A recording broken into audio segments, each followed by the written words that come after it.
আমাদের কথা অনেক বেশি, সময় অনেক কম। আমরা আর কাল বিলম্ব না করে মহাবিশ্বয় মহাগ্রন্থ আল কুরআন আল কারীম থেকে কিছু কথা শুনি। আমি যে টপিকটা নিয়ে আজকের ঐতিহাসিক চট্টগ্রামের প্যারেড ময়দানের তাফসিরুল কোরআন প্রোগ্রামে আলোচনা করব, সেটা হচ্ছে সূরাতু আন-নাহলের 90 নম্বর আয়াত নিয়ে কিছু কথা আমরা উপস্থাপন করবার চেষ্টা করব ইনশাআল্লাহ। আমার খুতবার শুরুতেই আপনারা মোটামুটি আন্দাজ করে ফেলেছেন যে আমি কি নিয়ে আলোচনা করব, কারণ যে আয়াতটি আমি তেলাওয়াত করেছি এই আয়াতটি প্রায়শই এই ভূখণ্ডে, এই বাংলাদেশে জুমার দিনে খতিব সাহেবরা দ্বিতীয় খুতবা শেষের দিকে পড়ে না? কি কমন পড়ছে? ইন্নাল্লাহা ইয়া'মুরু বিল আদলি ওয়াল ইহসান ওয়া ইতাই যিল কুরবা ওয়া ইয়ানহা আনিল ফাহশাই ওয়াল মুনকারি ওয়াল বাগি ইয়াইদুকুম লাআল্লাকুম তাযাক্কারুন। মুখস্থ আছে না সবার? আসুন আমরা এই আয়াতের সরল অর্থ, এর মর্মবাণী, এর সংক্ষিপ্ত তাফসীর সবাই মিলে আজকের এই প্রোগ্রাম থেকে উদ্ধার করার চেষ্টা করি। আপনারা মনোযোগী আছেন তো? ইনশাআল্লাহ। এই আয়াতটা অনেক কম্প্রিহেন্সিভ একটা আয়াত। সাইয়েদনা আব্দুল্লাহ ইবনে মাসউদ রাদিয়াল্লাহু তাআলা আনহু উনি বলেছেন, ইন্নাহা মিন আজমাই আয়াতিল কুরআন, এটা কোরআনের সবচেয়ে জামে মানে আয়াত। যদিও ছোট্ট আয়াত, অল্প কিছু কথামালা, কিন্তু তিনি বলতেন এটা কোরআনের সবচাইতে জামিআ মানে সবচেয়ে কম্প্রিহেন্সিভ একটা আয়াত, যেখানে কথা কম, শব্দ কম, কিন্তু এটার দোতনা, এটার আবেদন, এটার মিনিং অনেক বেশি। সুবহানাল্লাহ। এই আয়াতে আল্লাহ তাআলা বেসিক্যালি আমাদেরকে তিনটা বিষয়ে আদেশ করেছেন আর তিনটা বিষয়ে বারণ করেছেন, মানে নিষেধ করেছেন। আওয়াজ করে বলুন, আদেশ করেছেন কয়টা? প্রিয় চট্টলার ভাইয়েরা, আমার মতো এই যে 3 আঙ্গুল উঁচু করে বলেন, আদেশ করেছেন কয়টা? আবার নিষেধও কয়টা? মানবো তো আমরা ইনশাআল্লাহ? বলেন সবাই। 3 do's and 3 don'ts, do's and don'ts, 3টা আদেশ, 3টা নিষেধ। এই 3টা আদেশ আর 3টা নিষেধের ভেতরে আল্লাহ তাআলা গোটা ইসলামী শরিয়ার মূল নির্যাসকে ঢুকিয়ে দিয়েছেন। সুবহানাল্লাহ। এই ছোট্ট একটা আয়াতে গোটা ইসলামী শরিয়ার, the gist, the cream of the creams, গোটা ইসলামী শরিয়ার মূল নির্যাসকে আল্লাহ ঢুকিয়ে দিয়েছেন। 3টা আদেশ আর 3টা নিষেধ। আসুন আমরা সরাসরি কোরআন থেকে শুনি, সবাই পড়ুন। আউযু বিল্লাহি মিনাশ শাইতানির রাজীম। বিসমিল্লাহির রহমানির রহিম।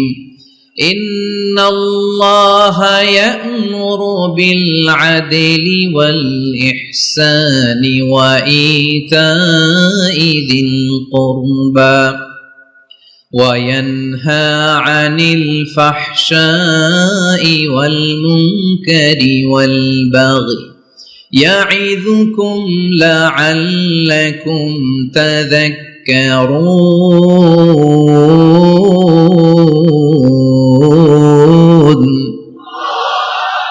আল্লাহ তাআলা ইরশাদ করছেন, ইন্নাল্লাহা ইয়া'মুরু বিল আদলি ওয়াল ইহসান, নিশ্চয় আল্লাহ তাআলা তোমাদেরকে ন্যায় বিচারের আদেশ দেন, সদাচরণের আদেশ দেন, নিকটাত্মীয়দেরকে দানের আদেশ দেন। আদেশ কয়টা? আওয়াজ করে সবাই বলুন তো কয়টা? নিশ্চয় আল্লাহ তাআলা তোমাদেরকে ন্যায় বিচারের আদেশ দেন, সদাচরণের আদেশ দেন, তিনি তোমাদের নিকটাত্মীয়দেরকে দানের আদেশ দেন, আর তিনি তোমাদেরকে অশ্লীলতা থেকে নিষেধ করেন, মন্দ কাজ থেকে নিষেধ করেন, অবাধ্যতা সীমা লঙ্ঘন থেকে নিষেধ করেন। তিনি তোমাদেরকে উপদেশ দেন যাতে তোমরা শিক্ষা গ্রহণ করো। সুবহানাল্লাহ। উপদেশ দিচ্ছে স্বয়ং কে? 3টা জিনিসের আদেশ। ইয়া'মুরু বিল আদল, সুবিচার, ন্যায় বিচারের আদেশ তিনি দেন।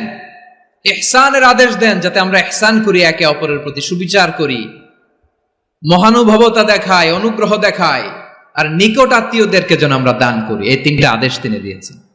আর কোন 3টা জিনিস থেকে তিনি বারণ করেছেন? অশ্লীলতা, ফাহশা, মুনকার, মানে সব মন্দ আর অসৎ কাজ, এগুলো থেকে তিনি আমাদেরকে বারণ করেন। ওয়াল বাগি, অবাধ্যতা, সীমা লঙ্ঘন, এই 3টা কাজ থেকে তিনি আমাদেরকে বারণ করেন। তিনি আমাদেরকে উপদেশ দেন, স্বয়ং আল্লাহ তাআলা আমাদেরকে উপদেশ দেন যাতে করে আমরা শিক্ষা গ্রহণ করি। সুবহানাল্লাহ পড়ে। তাহলে আসুন আমরা ধরে ধরে একটা একটা করে সামনের দিকে আগাই। আল্লাহ তাআলা প্রথমে আমাদেরকে আদেশ দিয়েছেন আদালের, ইন্নাল্লাহা ইয়া'মুরু বিল আদল। আওয়াজ করে বলুন আল আদাল। সবাই পড়ুন আল আদাল।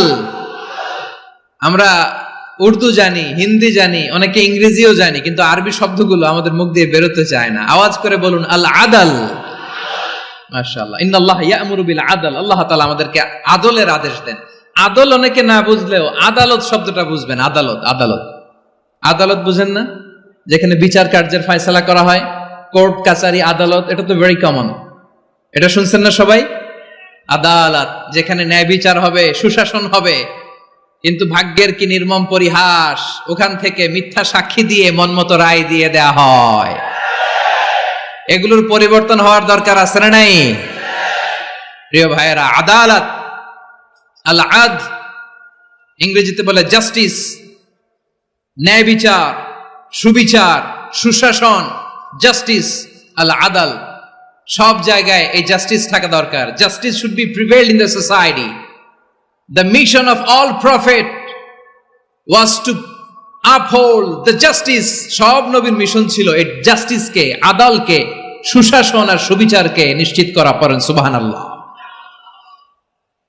And the core message of every divine scripture was to uphold justice. পৃথিবীর সব আসমানি কিতাবের মূল শিক্ষা ছিল এই জাস্টিসকে সমাজে এনশিওর করা, সুবিচার, সুশাসনকে এনশিওর করা। তাহলে প্রিয় ভাইরা, আমরা বুঝতে পারলাম আল আদ শব্দের মানে হচ্ছে ইনসাফ বা সুবিচার বা ন্যায় বিচার। এটা হচ্ছে একটা general meaning, very general meaning. আপনি যদি ইন ডেপথ বুঝতে চান, আরো ভেতরে যান, তাহলে আদাল মানে হচ্ছে সমন্বয়, আদাল মানে হচ্ছে ভারসাম্য, ব্যালেন্স। আদাল মানে হচ্ছে মধ্যম পন্থা। সুবহানাল্লাহ পড়েন। কারণ সব সময় সমান সমান হইলেই সুবিচার হয় না। কথা কি বুঝতেছেন? ইসলামের দ্য কনসেপ্ট অফ আদাল, এটা এমন আদাল, এটা সব সময় সমান সমান নয়। যখন সমান সমান দেয়া দরকার, ইসলাম সমান সমান দেয়। যখন ব্যালেন্স করা দরকার, চেক এন্ড ব্যালেন্স, সমন্বয়, ভারসাম্য করা দরকার, তখন ইসলাম ভারসাম্য করে দেয়। এটার নাম আদাল। সুবহানাল্লাহ। সহজ করে আপনাদেরকে বুঝাই। যেমন ধরুন, একটা পরিবারের 3 জন সদস্য, স্বামী, স্ত্রী আর সন্তান। তাদের সকালবেলার ব্রেকফাস্টে, স্বামীর সকালের নাস্তায় স্বামীর 3টা রুটি লাগে, স্ত্রীর 2টা লাগে, আর সন্তানের 1টা রুটি লাগে। এখন আমি যদি সমান সমান করে আদল করতে চাই, সবাইকে যদি 3টা করে রুটি দেই, তাহলে স্বামী বেচারার জন্য ঠিক আছে? কি বলেন? কথা কি বুঝতেছেন না কষ্ট হয়ে যাচ্ছে? যদি সমান সমানের নিয়মে আগাই, তাহলে 3টা করে যদি রুটি দেই, স্বামীর জন্য ওকে, কিন্তু স্ত্রীর জন্য 1টা বেশি হয়ে যায়। আর সন্তানের জন্য কয়টা বেশি হয়? আচ্ছা, এই তো বুঝতেছেন, মাশাআল্লাহ। আচ্ছা, 2টা করে যদি সবাই দেই সমান সমান নীতিতে, তাহলে স্ত্রীর জন্য, স্ত্রী বেচারির জন্য ঠিক আছে, কিন্তু স্বামীর কয়টা কম পড়ে? আর সন্তানের বেশি হয়ে যায় কয়টা? আচ্ছা, সমান সমান নীতিতে সবাইকে যদি সকালের নাস্তার জন্য 1টা করে রুটি দেই, সন্তানের জন্য ঠিক আছে, কিন্তু স্ত্রী বেচারির কম পড়ে কয়টা? স্বামীর কম পড়ে কয়টা? 2টা। কথা কি বুঝতেছেন? আর আমি যদি স্বামীকে দেই 3টা, স্ত্রীকে দেই 2টা, আর সন্তানকে দেই 1টা, তাহলে কারো অপচয় হবে না। যার যতটুকু দরকার ঠিক ততটুকুই কাজে লাগবে। চিল্লায় বলেন ঠিক কিনা? এটাই হচ্ছে ইসলামের আদাল, যেখানে যার যতটুকু দরকার তাকে সেখানে ঠিক ততটুকু দিয়ে দেওয়ার নামই হচ্ছে আদাল। চিল্লায় পড়েন আল্লাহু আকবার। রব্বুল আলামিন বলেন, ইউসিকুমুল্লাহু ফি আওলাদিকুম লিযযাকারি মিসলু হাযযিল উনসায়াইন। আল্লাহ তোমাদেরকে ওসিয়ত করেন, তোমাদেরকে আদেশ দেন, উত্তরাধিকার সম্পদ যখন বন্টন হবে, ছেলেরা যতটুকু পাবে, মেয়ে পাবে তার অর্ধেক। সুবহানাল্লাহ বলেন। দেখেন, ছেলে যদ্দূর, মেয়ে অর্ধেক, ছেলে ডবল পাবে। আপাত দৃষ্টিতে মনে হয় এখানে অবিচার হয়েছে, কিন্তু আসলে কি অবিচার হয়েছে? আপনি বিয়ের ক্ষেত্রে যান, ওইখানে আবার ছেলে মোহরানা দেয়, মেয়ে সেখানে মোহরানা পায়। তাহলে চেক এন্ড ব্যালেন্স, ভারসাম্য, ব্যালেন্স, মধ্যম পন্থা এখানে আছে না নাই? এটাই হচ্ছে ইসলামের আদল। আল্লাহ তাআলা এই আদলের আদেশ দিয়েছেন, সুবিচার, ন্যায় বিচার, সুশাসন এবং ভারসাম্যের আদেশ দিয়েছেন। প্রিয় ভাইয়েরা, একটি শান্তিময় সমাজ, একটা সমৃদ্ধ সমাজ, একটা মানবিক সমাজ যদি আমরা পেতে চাই, এই আয়াতের মধ্যে যতগুলো পয়েন্ট আছে সবগুলোর বাস্তবায়ন লাগবে। কথা বুঝতে পেরেছেন? বলেন, আওয়াজ করে বলেন, আমরা একটা শান্তির সমাজ চাই কি চাই না? আমরা একটা সমৃদ্ধ বাংলাদেশ চাই কি চাই না? আমরা একটা মানবিক বাংলাদেশ চাই কি চাই না? এই আয়াতে আল্লাহ তাআলা একটা মানবিক সমাজের রূপরেখা টেনেছেন। তার প্রথম কথা হচ্ছে ইন্নাল্লাহা ইয়ামুরু বিল আদল। আল্লাহ তাআলা তোমাদেরকে আদলের নির্দেশনা দেয়, সুবিচার সুশাসনের নির্দেশনা দেয়। যে সমাজে আদল থাকে না সে সমাজে জুলুম মানুষের ঘাড়ে চেপে বসে। আদলের বিপরীত হচ্ছে জুলুম। আদলের বিপরীত কি? জুলুম বা জাওর, অত্যাচার, অবিচার, বৈষম্য। এই যে বৈষম্য বিরোধী ছাত্র আন্দোলন কমন পড়ছে? এই যে একজন সমন্বয়ক তো দেখা করলো আমার সাথে। জুলুম মানে হচ্ছে বৈষম্য। বৈষম্যের স্থান ইসলামে নাই, অবিচারের স্থান ইসলামে নাই, জুলুমের স্থান ইসলামে নাই। আল্লাহ তাআলা বলেন যে আমি জুলুমকে নিজের জন্য হারাম করেছি এবং তোমাদের জন্য হারাম করেছি। বিশ্বনবী ফরমান, আল্লাহ তাআলা বলেন হাদিসে কুদসিতে, ইয়া ইবাদি ইন্নী হারামতুয যুলমা আলা নাফসি ওয়াজআলতুহু বাইনাকুম মুহাররামান ফালা তাযালামু। আমার গোলামেরা শোনো, নিশ্চয় আমি আল্লাহ তাআলা জুলুমকে আমি আমার উপরে হারাম করেছি, অনুরূপভাবে জুলুম করাকে তোমাদের উপরেও হারাম করেছি। ফলে ফালা তাযালামু, তোমরা একে অপরের সাথে জুলুম করো না। নির্দেশনাটা কার? খবরদার, জুলুমের সাথে আমাদের কোনো সম্পর্ক, জুলুমের সাথে ইসলামের কোনো সম্পর্ক নাই। আল্লাহ তাআলা জালিমদের জন্য কঠিন শাস্তি প্রস্তুত করে রেখেছেন। যারা এই আদলকে ভুলুণ্ঠিত করে জুলুমের রাস্তায় হাঁটতে চায় তাদের প্রাপ্য কিয়ামতের ময়দানে বুঝিয়ে দিবে কে? আল্লাহ তাআলা তাদের প্রাপ্যকে বুঝিয়ে দিবেন। এজন্য বিশ্বনবী বলে, খবরদার, তোমরা ইনসাফ করবে, আদল করবে, জুলুম করবে না। আর যুলমু যুলুমাতুন ইয়াউমাল কিয়ামা, জুলুম কিয়ামতের দিন অন্ধকার হয়ে জালিমের ঘাড়ে চেপে বসবে। আবার বিশ্বনবী বলতেন, ইত্তাকি দাওয়াতাল মাজলুম, খবরদার, তোমরা মজলুমের কান্নাকে ভয় করো। ফাইন্নাহু লাইসা বাইনাহু ওয়া বাইনাল্লাহি হিজাব, কেননা মজলুমের কান্নার মাঝে আর আল্লাহর আরশের মাঝে কোনো পর্দা থাকে না। বিশ্বাস হয়? এই কথা বিশ্বাস হয়? এর জলজ্যান্ত প্রমাণ তো আমরা নিজেরাই দেখলাম। হ্যাঁ, মজলুমের কান্না ফুলে ফেপে মহিরুহ হয়ে পাহাড়ের মতো হয়ে বিস্ফোরিত হয়ে জালিমের মসনদকে ছারখার করে দিয়েছে। এর প্রমাণ তো আমরা নিজেরাই তো দেখলাম। জালিমের পরিণতি কি হয় আমরা জীবদ্দশাই তো দেখলাম। এমনও কোনো জুলুম নাই যে হয় নাই, ঠিক কিনা বলেন? আহারে জুলুম, আহারে জুলুম। রিসেন্টলি আয়না ঘরের কিছু ছবি প্রকাশিত হয়েছে সোশ্যাল মিডিয়ায়, দেখেছেন আপনারা? হ্যাঁ, ছোট্ট একটা জায়গা, স্বাধীন মানুষকে প্রাণীর মতো, পাখির মতো খাঁচায় বন্দী করে রেখেছে। কখন দিন কখন রাত কিচ্ছু জানে না, কখন দিন কখন রাত কিছু জানে না। বছরের পর বছর কেটে গিয়েছে। এক্সট্রা জুডিশিয়াল কিলিং এর কোনো হিসাব নাই, বিচার বহির্ভূত হত্যা, এনফোর্স ডিসঅ্যাপিয়ারেন্স, গুম, যেটা সবচাইতে বড় মানবতা বিরোধী অপরাধ। কত মানুষ যে গুম হয়েছে তার কোনো ইয়ত্তা নাই। যেই ফ্যামিলির সদস্য গুম হয়েছে তারা কি ওই লোকটার জন্য মাগফিরাতের দোয়া করবে নাকি সুস্বাস্থ্যের দোয়া করবে তারা নিজেরাও জানতো না, কারণ জানে না ও বেঁচে আছে না মরে গেছে।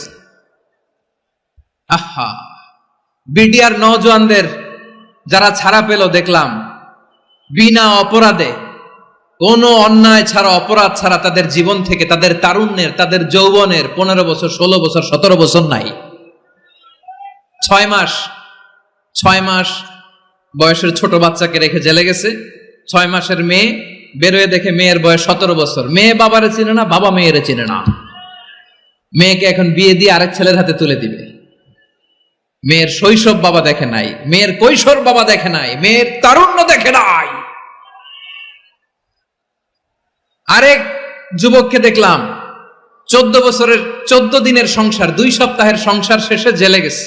কত যুবকের যে স্ত্রী চলে গিয়েছে ফ্যামিলি ছেড়ে, কারণ জানে না তো কবে আসবে, কি হবে, কেউ জানতো না। দাম্পত্য জীবনের মাত্র 14 দিনের স্মৃতি, এই স্মৃতিকে আঁকড়ে ধরে এক বোন 16টা বছর 17টা বছর কাটিয়ে দিয়েছে। আমি নিউজটা দেখে ভাবলাম, আমার এই বোনের প্রতিটি দিন কিভাবে কেটেছে, প্রতিটি রাত কিভাবে কেটেছে, প্রতিটি ক্ষণ কিভাবে কেটেছে। বিশ্বনবী বলেছেন, ইত্তাকি দাওয়াতাল মাজলুম ফাইন্না লাইসা বাইনাহু ওয়া বাইনাল্লাহি হিজাব। মাজলুমের কান্নাকে ভয় করো, কারণ মাজলুমের কান্না আর আল্লাহর মাঝে কোনো পর্দা থাকে না। আমরা আর এরকম কোন জুলুম বাংলাদেশে দেখতে চাই না, জোরে বলেন ঠিক কিনা? আর কেউ নতুন করে জালিম হোক আপনারা চান? আবার নতুন করে কেউ ফ্যাসিস্ট হোক আপনারা চান? এক দল আরেক দলকে নিশ্চিহ্ন করার রাজনীতিতে মেতে উঠুক, এটা আপনারা চান? আমরা বাংলাদেশকে আদল দিয়ে সাজাতে চাই। আমরা এই 56,000 বর্গ মাইলের প্রতিটা ইঞ্চি মাটিকে কোরআনের আইন দিয়ে সাজাতে চাই।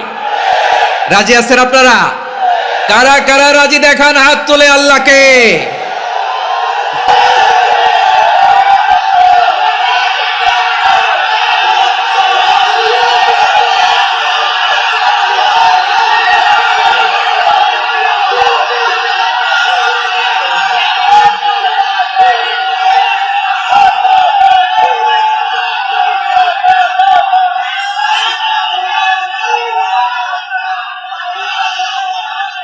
বসুন আমার প্রিয় বীর চট্টলার তৌহিদি মুসলমান, আমরা আর নতুন করে কেউ জালিম হোক এটা চাই না, নতুন করে আবার কেউ ফ্যাসিস্ট হোক আমরা চাই না, এক দল আরেক দলকে নিশ্চিহ্ন করার রাজনীতি করুক আমরা চাই না। আমরা সুশাসনের বাংলাদেশ চাই, আমরা মানবিক বাংলাদেশ চাই, আমরা একটা সমৃদ্ধ বাংলাদেশ চাই, আমরা বিশ্বের বুকে সম্মান নিয়ে মাথা উঁচু করে দাঁড়াতে চাই, ঠিক কিনা বলেন? আল্লাহ বললেন, এটা যদি তোমরা চাও, একটা সমৃদ্ধ সমাজ যদি বিনির্মাণ করতে চাও, মানবিক সমাজ যদি বিনির্মাণ করতে চাও, আমি তোমাদেরকে সেজন্য প্রথমে আদালতের নির্দেশ দিলাম। ইন্নাল্লাহা ইয়া'মুরু বিল আদল, নিশ্চয় আল্লাহ তাআলা তোমাদেরকে ন্যায় বিচার সুশাসন এটার আদেশ দেন। সুবহানাল্লাহ। আদাল, ন্যায় বিচারের আদেশ আল্লাহ তাআলা কোরআনের বিভিন্ন আয়াতে দিয়েছেন। আল্লাহ তাআলা বলছেন, ইন্নাল্লাহা ইয়া'মুরুকুম আন তুআদ্দুল আমানাতি ইলা আহলিহা ওয়া ইযা হাকামতুম বাইনান নাসি আন তাহকুমু বিল আদল ইন্নাল্লাহা নি'ম্মা ইয়া'iযুকুম বিহি ইন্নাল্লাহা কানা সামিআন বাসীরা। আল্লাহ তাআলা বললেন, আল্লাহ আদেশ দিচ্ছেন, যে ব্যক্তি আমানতের হকদার তার হাতে তোমরা আমানত পৌঁছে দাও, আর যখন তোমরা বিচার কার্য করবে, বিচার ফয়সালা করবে, আদালতের সাথে করো। সুবহানাল্লাহ বলেন। ওয়া ইযা হাকামতুম বাইনান নাসি আন তাহকুমু বিল আদল, আদালতের সাথে করবা।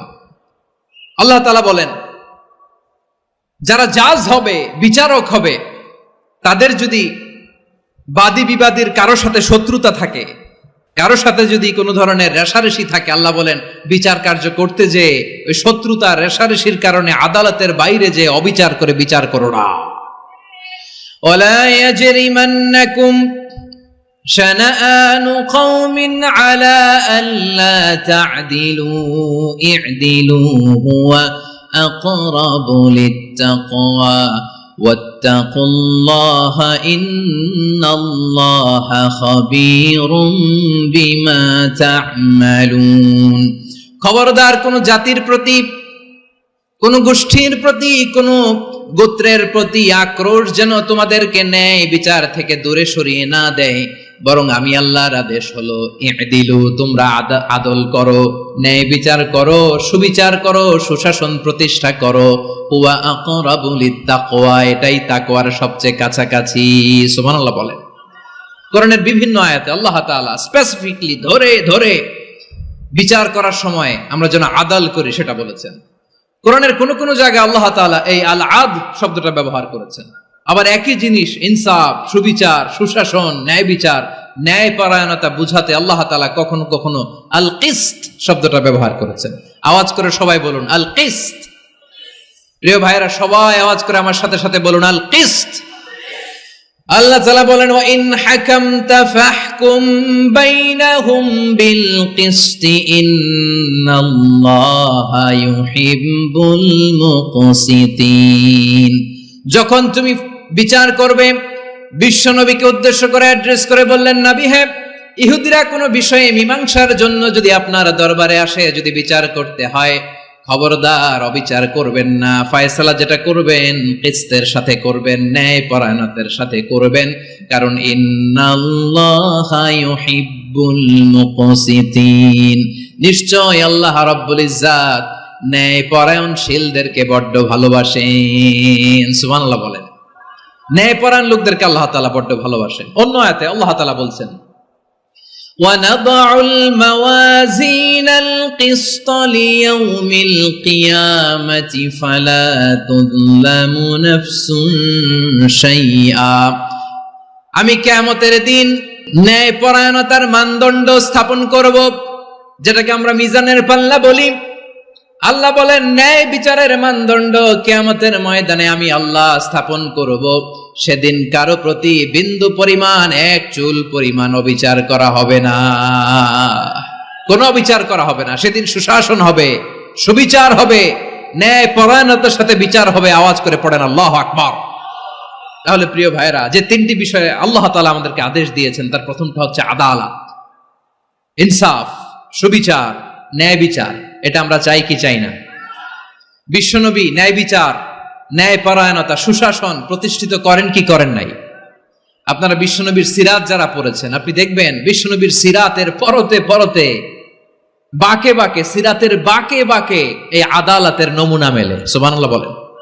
ছোট্ট একটা নমুনা রাসূল সাল্লাল্লাহু আলাইহি ওয়াসাল্লামের আসিরা আল আতরা থেকে ছোট্ট একটা নমুনা আপনাদের খেদমতে এখানে উপস্থাপন করি। বিশ্বনবী সাল্লাল্লাহু আলাইহি ওয়াসাল্লাম মক্কা বিজয় করলেন ৮ম হিজরিতে। মক্কা বিজয় শেষে তিনি কয়েক সপ্তাহ মক্কাতে অবস্থান করলেন। ইন দ্য মিন টাইম মক্কার একটা ভেরি প্রেস্টিজিয়াস এন্ড ডিগনিফাইড ফ্যামিলির নারী চুরিতে ধরা পড়ল। কিসে ধরা পড়ল? সবাই বলেন কিসে? আমাদের সমাজে আসেনি এটা? আছে? ছোট না বড়? হ্যাঁ, হিসাব করে শেষ করা যায় না। ৩.৫ লাখ কোটি টাকা নাই উন্নয়ন প্রকল্পের নামে। উন্নয়ন প্রকল্পের নামে ৩.৫ লাখ কোটি টাকা নাই। ৩.৫ লাখ কোটি টাকা লিখতে পারবেন আপনি? একটানা লিখতে পারবেন? বুঝতেছেন কত বড় সংখ্যা? বনু মাখজুমিয়া গোত্রের এক নারী মক্কায় চুরিতে ধরা পড়ল। বলেন তো চুরি করলে বিধান কি? কি কাটতে হবে? চুরির বিধান হলো হাত কেটে দাও। দাও সেটা গোপনে নয়, প্রকাশ্যে জনসম্মুখে হাত কেটে দাও। বনু মাখজুমিয়া গোত্রের নারী যখন চুরিতে ধরা পড়লো, সাহাবারা চিন্তায় পড়ে গেলেন। সবেমাত্র মক্কার লোকেরা কালিমা পড়ে মুসলমান হয়েছে, ইসলামের আইন কানুন তেমন জানে না, ইসলামী শরিয়ার সাথে বেশি পরিচিত নয়। এখন যদি বিশ্বনবী চুরির যেই বিধান এটা যদি কায়েম করে হাত যদি কেটে দেয়, না জানি মক্কার লোকেরা আবার বিগড়ে যায়, না জানি মক্কার লোকেরা আবার মুরতাদ হয়ে যায়, না জানি মক্কার লোকেরা ইসলাম থেকে দূরে সরে যায়। চলো চলো সাহাবীরা মিলে পরামর্শ করলেন, চলো বিশ্বনবীর কাছে যে বলি, ও নবী, শুধু কেবলমাত্র একমাত্র এই নারীর জন্য চুরির হাত কাটার বিধানটা আপনি একটু থামিয়ে দেন। চুরির হাত কাটার যে বিধান এখানে একটু রহিত করে দেন, বাকিগুলা কইরেন মদিনাতে যে চলবে, কিন্তু মক্কায় এবারের জন্য মাফ করে দেন। কিন্তু কে বলবে? এই যে পরামর্শ, সাজেশন, এটা কে দিবে বিশ্বনবীর কাছে? সাহাবারা চিন্তায় পড়ে গেলেন। আল্লাহর নবীর সামনে দাঁড়িয়ে আল্লাহর দেয়া হুদুদ, আল্লাহর দেয়া বিধান থামিয়ে দেওয়া, মাফ করে দেওয়া, এই কথা বিশ্বনবীর সামনে বলার সাহস তো কেউ রাখে না। কেউ কেউ বলল, বিশ্বনবীর পালক পুত্র যায়েদ বিন হারেসার সন্তান উসামারে বিশ্বনবী নাতির মতো আদর করে, বড্ড বেশি ভালোবাসে উসামারে। এজন্য সাহাবারা উসামাকে বলতো হিব্বু রাসূলিল্লাহ, বিশ্বনবীর ভালোবাসা। কি বলতো? সাহাবীরা বললেন বিশ্বনবীর ভালোবাসা হিব্বু রাসূলিল্লাহ, উসামারে পাঠাও। উসামারে বিশ্বনবী নাতির মতো স্নেহ করে, মায়া করে, ভালোবাসে। আমরা পারবো না, ওসামা পারবে। সবাই মিলে ফুলিয়ে ফুসিয়ে ছোট্ট ওসামাকে রাজি করালো। ওসামা, এমন এমন কথা যে তুমি বিশ্বনবীর কাছে বলতে হবে, পারবা নাকি? ওসামা বলে, পারবো। সাইয়েদনা ওসামা রাদিয়াল্লাহু তাআলা আনহু তরুণ সাহাবী বিশ্বনবীর কাছে গেলেন, যে বললেন, নবী, বনু মাখজুমিয়া গোত্রের এক নারী চুরিতে ধরা পড়েছে, এবারের জন্য কি এই মহিলাটারে মাফ করে দিলে হয় না? এবারের জন্য একটু ক্ষমা করা যায় না নবী? বিশ্বনবী বলেন, আতাশফাউ ফি হাদ্দিম মিন হুদুদিল্লাহ, তোমার এত বড় সাহস উসামা, তুমি আল্লাহর হাদ, আল্লাহর দেয়া বিধান, এটার ব্যাপারে সুপারিশ করতে এসেছো? তোমরা কি জানো তোমাদের আগে যত কওম, যত গোত্র, যত জনপদ ধ্বংস হয়েছে তার কারণ ছিল তাদের মধ্যে গরিবরা অন্যায় করলে তারা বিচার করত, আর ধনীরা অন্যায় করলে তারা মাফ করে দিত। খবরদার! ওয়া আইমুল্লাহ লাউ আন্না ফাতিমাতা বিনতি মুহাম্মাদিন সারাকাত লাকাতা মুহাম্মাদুন ইয়াদাহা। বিশ্বনবী বললেন, ওরে ওসামা, বানু মাখজুমিয়ার ওই প্রেস্টিজিয়াস এন্ড ডিগনিফাইড ফ্যামিলির মেয়ে তো দূর কি বাত, অনেক দূরের কথা। জেনে রেখো ওসামা, আমার কলিজার টুকরা নয়নের পুটুলি ফাতেমাও যদি মক্কার জমিনে আজকে এই চুরির দায়ে ধরা পড়তো, আমি বিশ্বনবী মুহাম্মদুর রাসূলুল্লাহ ধরে ফাতেমার ডান হাতটা কেটে দিতে এক বিলম্ব দেরি করতাম না। ইন্নাল্লাহা ইয়া'মুরু বিল আদল, আমাদেরকে জাস্টিস শিখায় পশ্চিমারা, আমাদেরকে ইনসাফ শিখায়, আমাদেরকে সুশাসন শিখায়। আর ইনসাফ, সুশাসন, ন্যায় বিচার, সুবিচার, জাস্টিস কারে বলে বিশ্বনবীর বায়োগ্রাফি থেকে জেনে নাও। এই ছিল বিষ্ণু ঈসা ইসলামের আদালতের নমুনা। আপনি যদি সাইয়েদনা ওমরে ফারুকের জীবনের দিকে তাকান, এমন কঠোর, এমন বীর সেনানী ছিলেন। সাইয়েদনা ওমরে ফারুক যদি রাস্তার এই মাথা দিয়ে হাঁটা শুরু করতেন, শয়তান ওমরে ফারুককে দেখলে ওই রাস্তা রেখে দিয়ে অন্য রাস্তা দিয়ে হাঁটতো।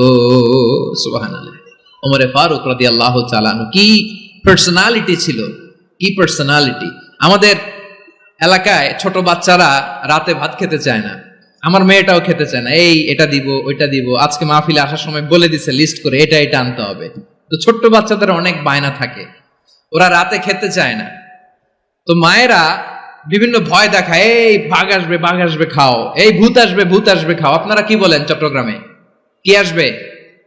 হ্যাঁ, ভূত, ভূত, ভূত আসবে, বাঘ আসবে, খাও খাও খাও, তাড়াতাড়ি খাও। তো বাচ্চারা এগুলো শুনে ভয়ে খেতে শুরু করে। মদিনার জমিনেও একই ঘটনা ঘটতো। মদিনার ছোট্ট ছোট্ট সোনামণিরা খেতে চাইতো না, তো মায়েরা বলতো, হা হুয়া ইয়াতি উমর, হা হুয়া ইয়াতি উমর, ওই যে উমর আসতেছে, উমর। ওমরে ফারুকের কথা শুনলে বাচ্চারা একেবারে ঠান্ডা। সুবহানাল্লাহ পড়বেন না? প্রভু তুমি বলেছ রাসূল দেবে না, বলনি দেবে না ওমর, বলনি দেবে না হামজা তারিক, খালিদ বিজয় সমর। প্রভু তুমি বলেছ রাসূল দেবে না, বলনি দেবে না ওমর, বলনি দেবে না হামজা তারিক, খালিদ বিজয় সমর। প্রভু তুমি বলেছ রাসূল দেবে না। আল্লাহু আকবার। ওমর ফারুক রাদিয়াল্লাহু তাআলা আনহু, ওনার কথা শুনলে গায়ের মধ্যে গুজবাম হয়, গায়ের পশমগুলো দাঁড়িয়ে যায়। সুবহানাল্লাহ বলেন। কি পার্সোনালিটি ছিল, কি ব্যক্তিত্ব ছিল! মুনাফিকরা ওমর ফারুককে জমের মতো ভয় পেতেন। শয়তান, খোদ শয়তান, শয়তান অন্য রাস্তা দিয়ে হাঁটতো। ওমর ফারুক রাদিয়াল্লাহু তাআলা আনহুর জীবনে যদি দেখেন, তাহলে সেখানে আপনি আদালতের, ইনসাফের, সুশাসনের, জাস্টিসের নমুনা দেখতে পাবেন। কয়টা শুনবেন? সাইয়েদনা ওমর ফারুকের রাদিয়াল্লাহু তাআলা আনহুর সন্তান আব্দুর রহমান মিশরে মদ খেয়ে মদ্যপ অবস্থায় ধরা পড়েছে। মদ খাওয়ার কারণে, মদ যদি কেউ পান করে আর যদি প্রমাণিত হয়, তার বিচার হলো 80 বেত। আওয়াজ করে বলেন কয় বেত? বাংলাদেশেও তো এই আইন আছে নাকি? বাংলাদেশে আছে? হ্যাঁ, মদ খাইলে 80 বেত, এই আইন বাংলাদেশে চালু হোক। আমরা চাই কি চাই না? চাই সবাই। এজন্যই তো ইসলাম ভাল লাগে না। ইসলামকে ভাল লাগে না। ইসলামকে আউট করে রাখতে পারলেই তো এরকম বড় বড় বোতল খাওয়া যায়। একেবারে সহজ, পানির মতো সহজ। হিসাব একেবারে সহজ। ওমরে ফারুক রাদিয়াল্লাহু তাআলা আনহুর ছেলে ভুল করে মদ পান করে ফেলেছিলেন। আব্দুর রহমান, ঘটনা ঘটেছে মিশরে। মিশরের গভর্নর তখন আমর ইবনুল আস রাদিয়াল্লাহু তাআলা আনহু। আব্দুর রহমানের ভাই যে গভর্নরকে বলল, গভর্নর যদি একটু দয়া করেন, খলিফার ছেলে আমার ভাই আব্দুর রহমান মদ্যপ অবস্থায় ধরা পড়েছে, জনসম্মুখে যদি আপনি বেত্রাঘাত করেন আমাদের প্রেস্টিজ থাকে না, যদি আশীর্বাদ আপনি মারেন আমার কোনো কথা নাই, কিন্তু ঘরের ভেতরে মারেন।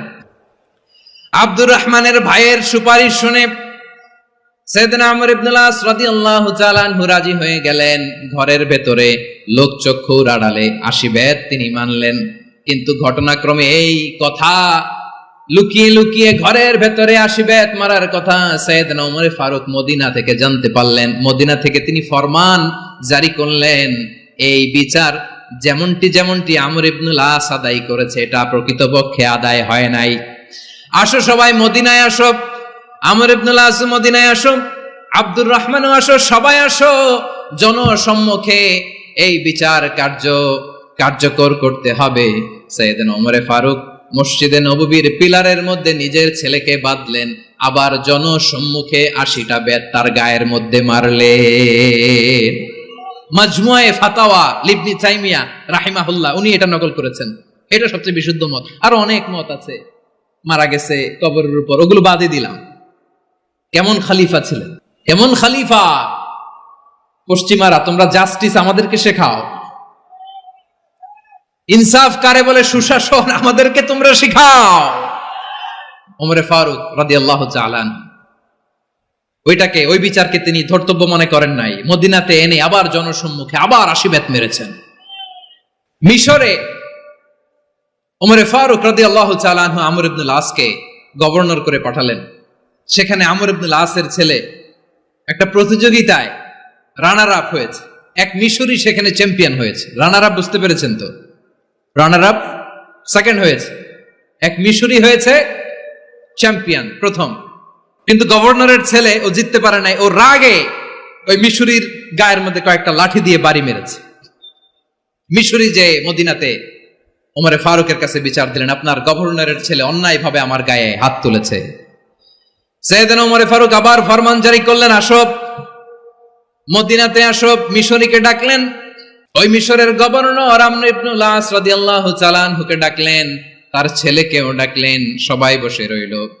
আমর ইবনুল আস রাদিয়াল্লাহু তাআলা আনহু মাথা নিচু করে বসে আছেন, লজ্জায় কাচুমাচু। হায় হায়, আজকে আমার ছেলের কারণে আমিরুল মুমিনিন খলিফাতুল মুসলিমিন ওমরে ফারুকের কাছে আমি জনসম্মুখে লজ্জিত হচ্ছি। সাইয়েদনা ওমরে ফারুক বললেন, এই নাও লাঠি, গভর্নরের ছেলে তোমার মাথার মধ্যে যতগুলো বাড়ি মেরেছে আজকে জনসম্মুখে তুমি অতগুলা বাড়ি মারো। মিশরি বলে, থাক, আপনি যে ডেকে আনছেন সবার সামনে এটা বলছেন, এতেই আমি খুশি। আল্লাহু আকবার! আপনার মহানুভবতা দেখে আমি খুশি, আর অপমানের দরকার নাই। ওমরে ফারুক বলে, না, খবরদার, এই কথা মিশরি তুমি বলো না, মারো, যতগুলা বাড়ি মেরেছে মারো। বাধ্য হয়ে মিশরি আমর ইবনুল আসের সামনে ওনার কলিজার টুকরা সন্তানের মাথার মধ্যে বাড়ি মারতে আরম্ভ করলেন। ঠিক যতগুলা বাড়ি গভর্নরের ছেলে আমর ইবনুল আসের ছেলে মিশরীর গায়ে মেরেছিল, মাথায় মেরেছিল, মিশরী গুনে গুনে ততটা মারলেন।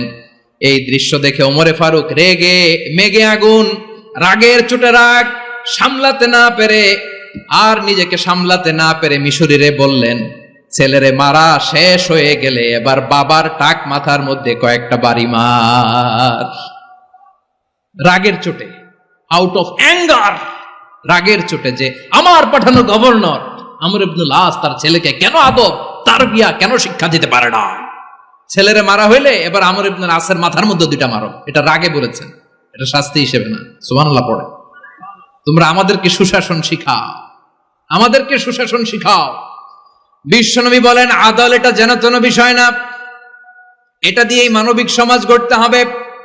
আল্লাহ তাআলা কিয়ামতের কঠিন ময়দানে, যেদিন স্বামী স্ত্রীকে চিনবে না, স্ত্রী স্বামীকে দেখে পালিয়ে যাবে, বন্ধু বন্ধুরে চিনবে না, পীর সাহেব মুরিদরে চিনবে না, মুরিদ পীর সাহেবরে চিনবে না, দলের কর্মী তার নেতারে চিনবে না, নেতা তার কর্মীরে চিনবে না, বন্ধু বন্ধুরে দেখে পালাবে। এই কঠিন মুহূর্তে সূর্যটা মাথার কাছে চলে আসবে, জমিনটা তামার জমিন হবে। আজকের জমিনের মতো নয়। মানুষ ঘর্মাক্ত, ক্লান্ত, শ্রান্ত মাথার মগজগুলো কানের ছিদ্র আর নাকের ছিদ্র দিয়ে বেয়ে বেয়ে পড়বে। বিশ্বনবী ফরমান, কিয়ামতের ওই কঠিন ময়দানে 7 শ্রেণীর ব্যক্তিকে রব্বুল আলামিন তার আরশের নিচে ছায়া দিবেন। তার মধ্যে প্রথম শ্রেণীর ব্যক্তি হলো ইমামুন আদিল। ইমামুন আদিল, ন্যায়পরায়ণ শাসক, যে ইনসাফের সাথে বিচার করে, যে জাস্টিস সমাজে সার্ভ করে, যে সুশাসন নিশ্চিত করে, ওই ইমামুন আদিল। আদিল শব্দটা বুঝছেন না? ইন্নাল্লাহা ইয়া'মুরু বিল আদল। পাইছেন? আদিল। 7 শ্রেণীর ব্যক্তিকে আল্লাহ তাআলা সুশীতল আরশের নিচে ছায়া দিবেন, যেদিন তার দেয়া ছায়া ছাড়া কোনো ছায়া থাকবে না।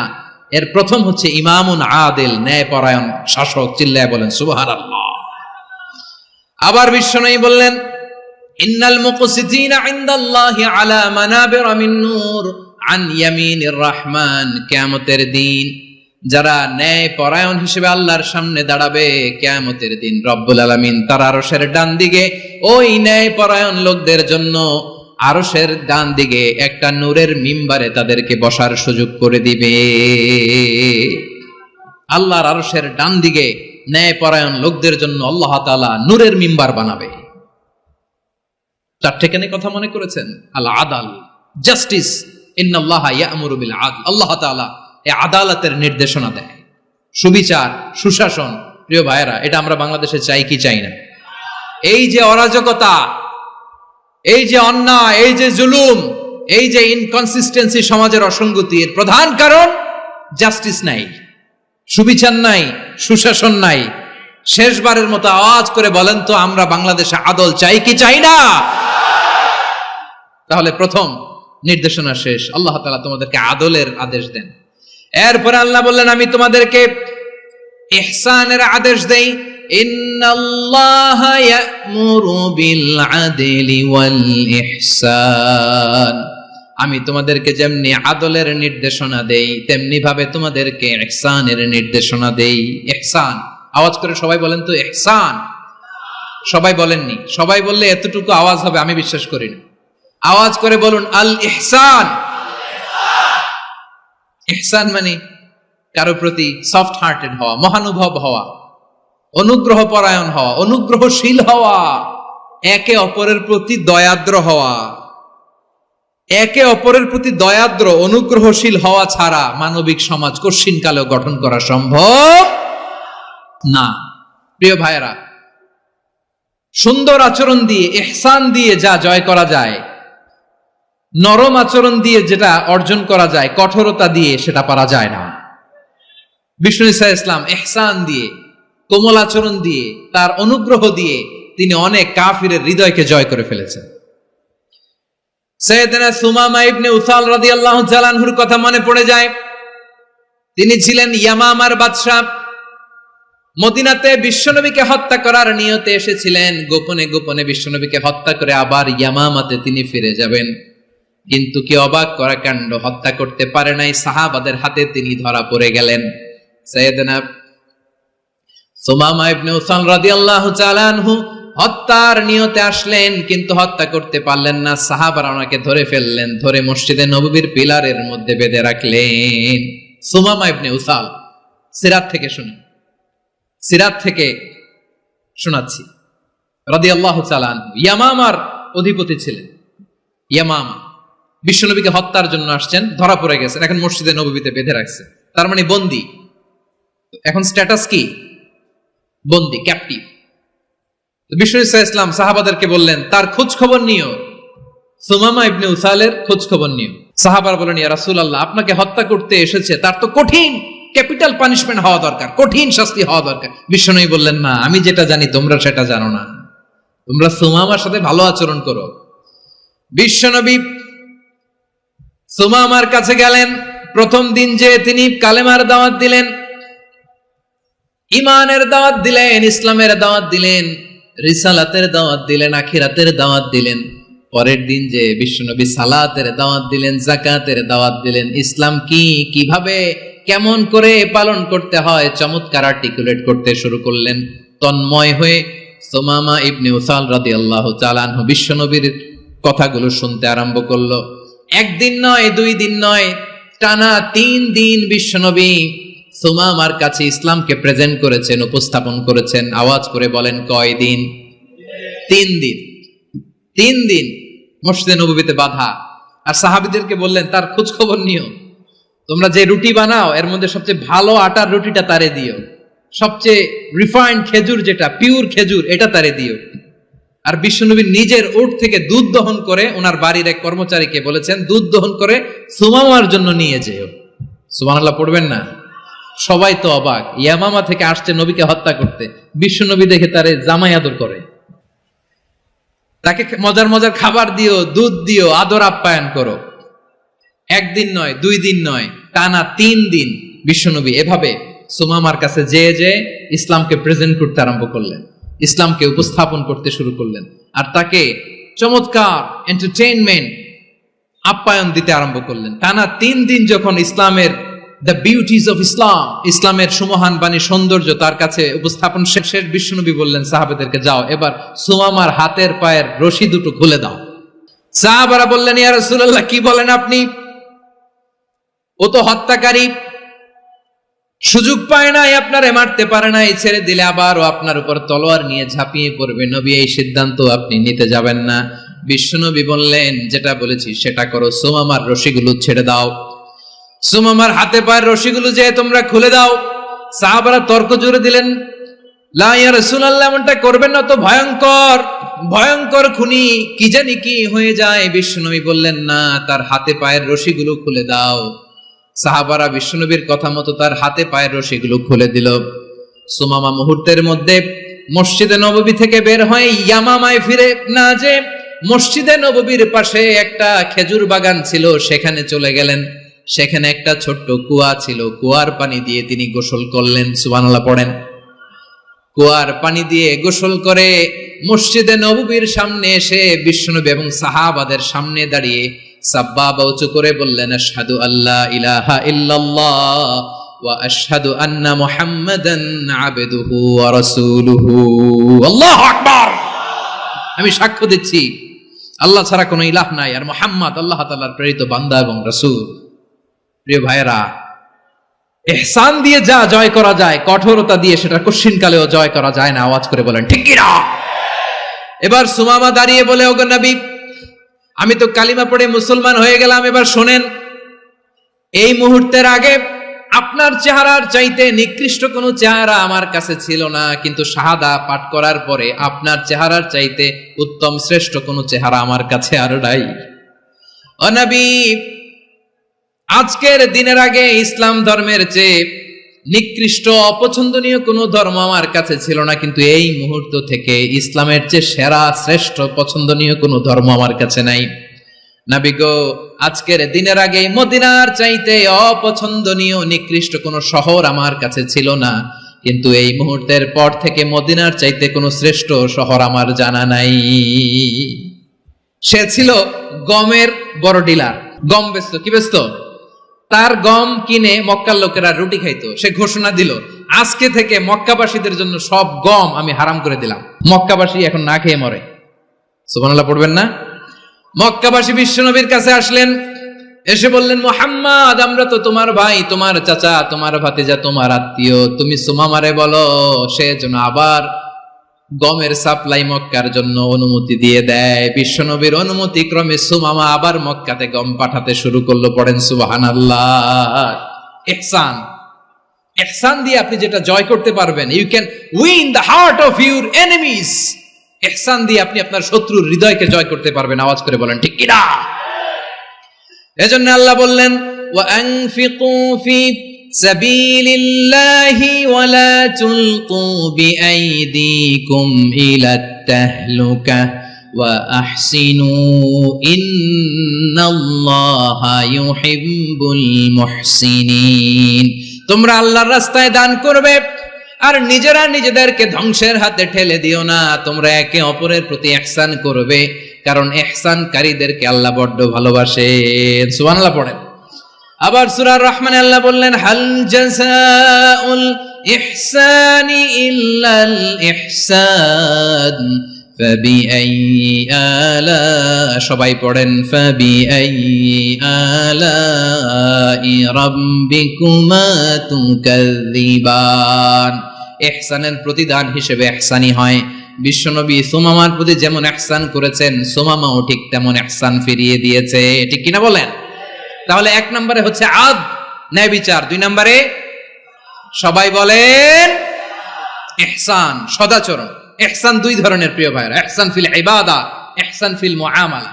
ইহসান ফিল ইবাদা হচ্ছে একাগ্র অনুভবে ইবাদতে ডুব দেওয়া, এর নাম ইবাদতের ইহসান। সুবহানাল্লাহ পড়ে। বিশ্বনবী বলেন ইহসান মানে কি জানো নাকি?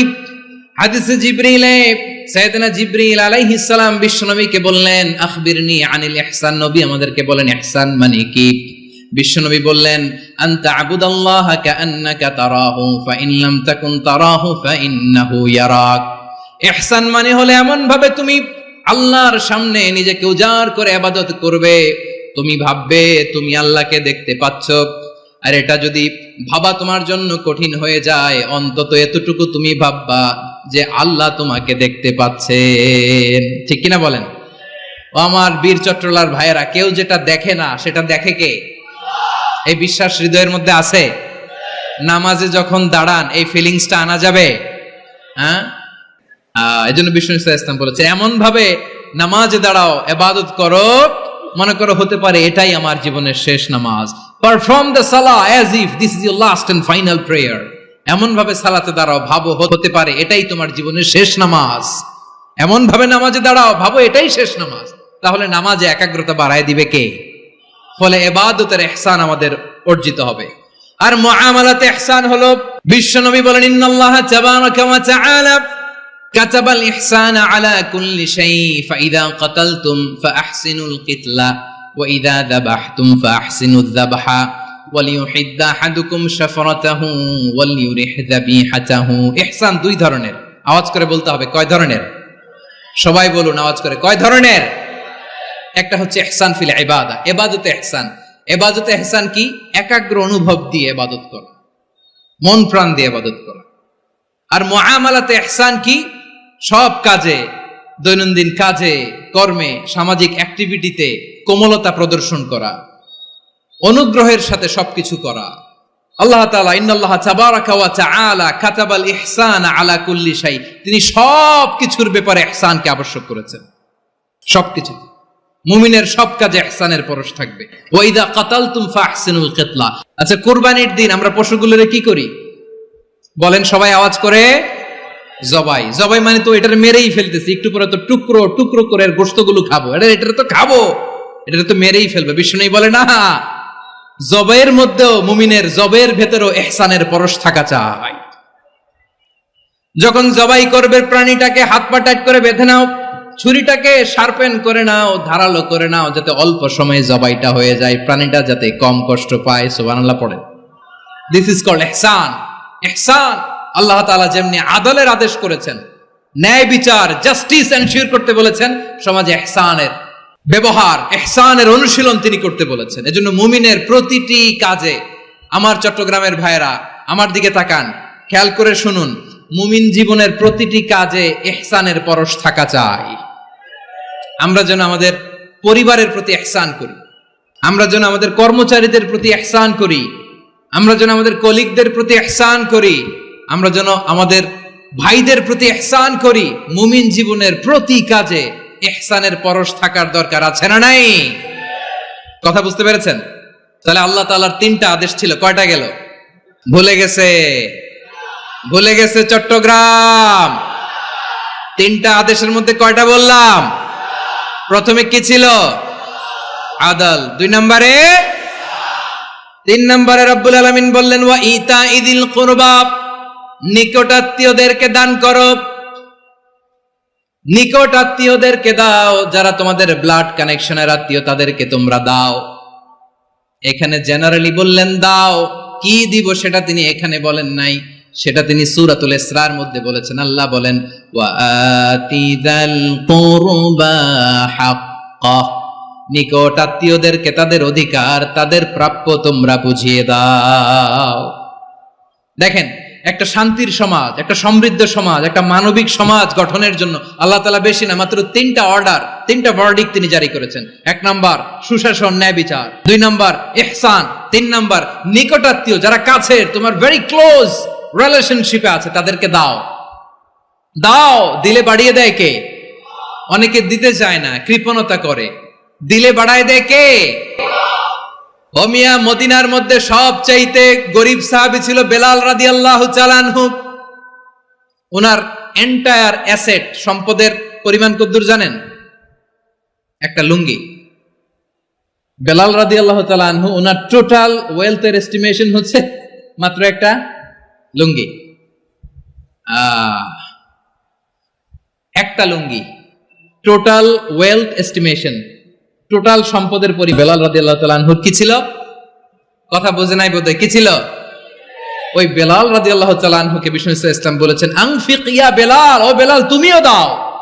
ওয়ালা তাখশা মিন যিল আরশি ইখলালা, আরশের অধিপতির তো কোনো ঘাটতি নাই, তুমি দিলে ওই আল্লাহ তোমারে বাড়ায় দিবে।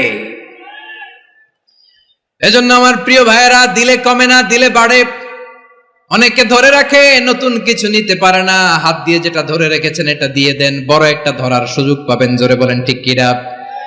ধরেন 5 কেজি ওজনের একটা ধরে রাখছেন, এখন 10, এটা না ছাড়লে 10 কেজি ধরতে পারবেন আপনি? আচ্ছা, 10 কেজির জিনিস একটা আছে হাতে, ওইটা যদি ছেড়ে দেন তাহলে না 15 কেজি ধরতে পারবেন। কথা বলেন ঠিক কিনা? তাহলে দিলে বাড়িয়ে দেয় কে? রব্বুল আলামিন বললেন 3 নাম্বার আদেশ হলো তোমাদের প্রতি সমাজটারে কেমন করে মানবিক সমাজ, সুন্দর সমাজ গড়বা।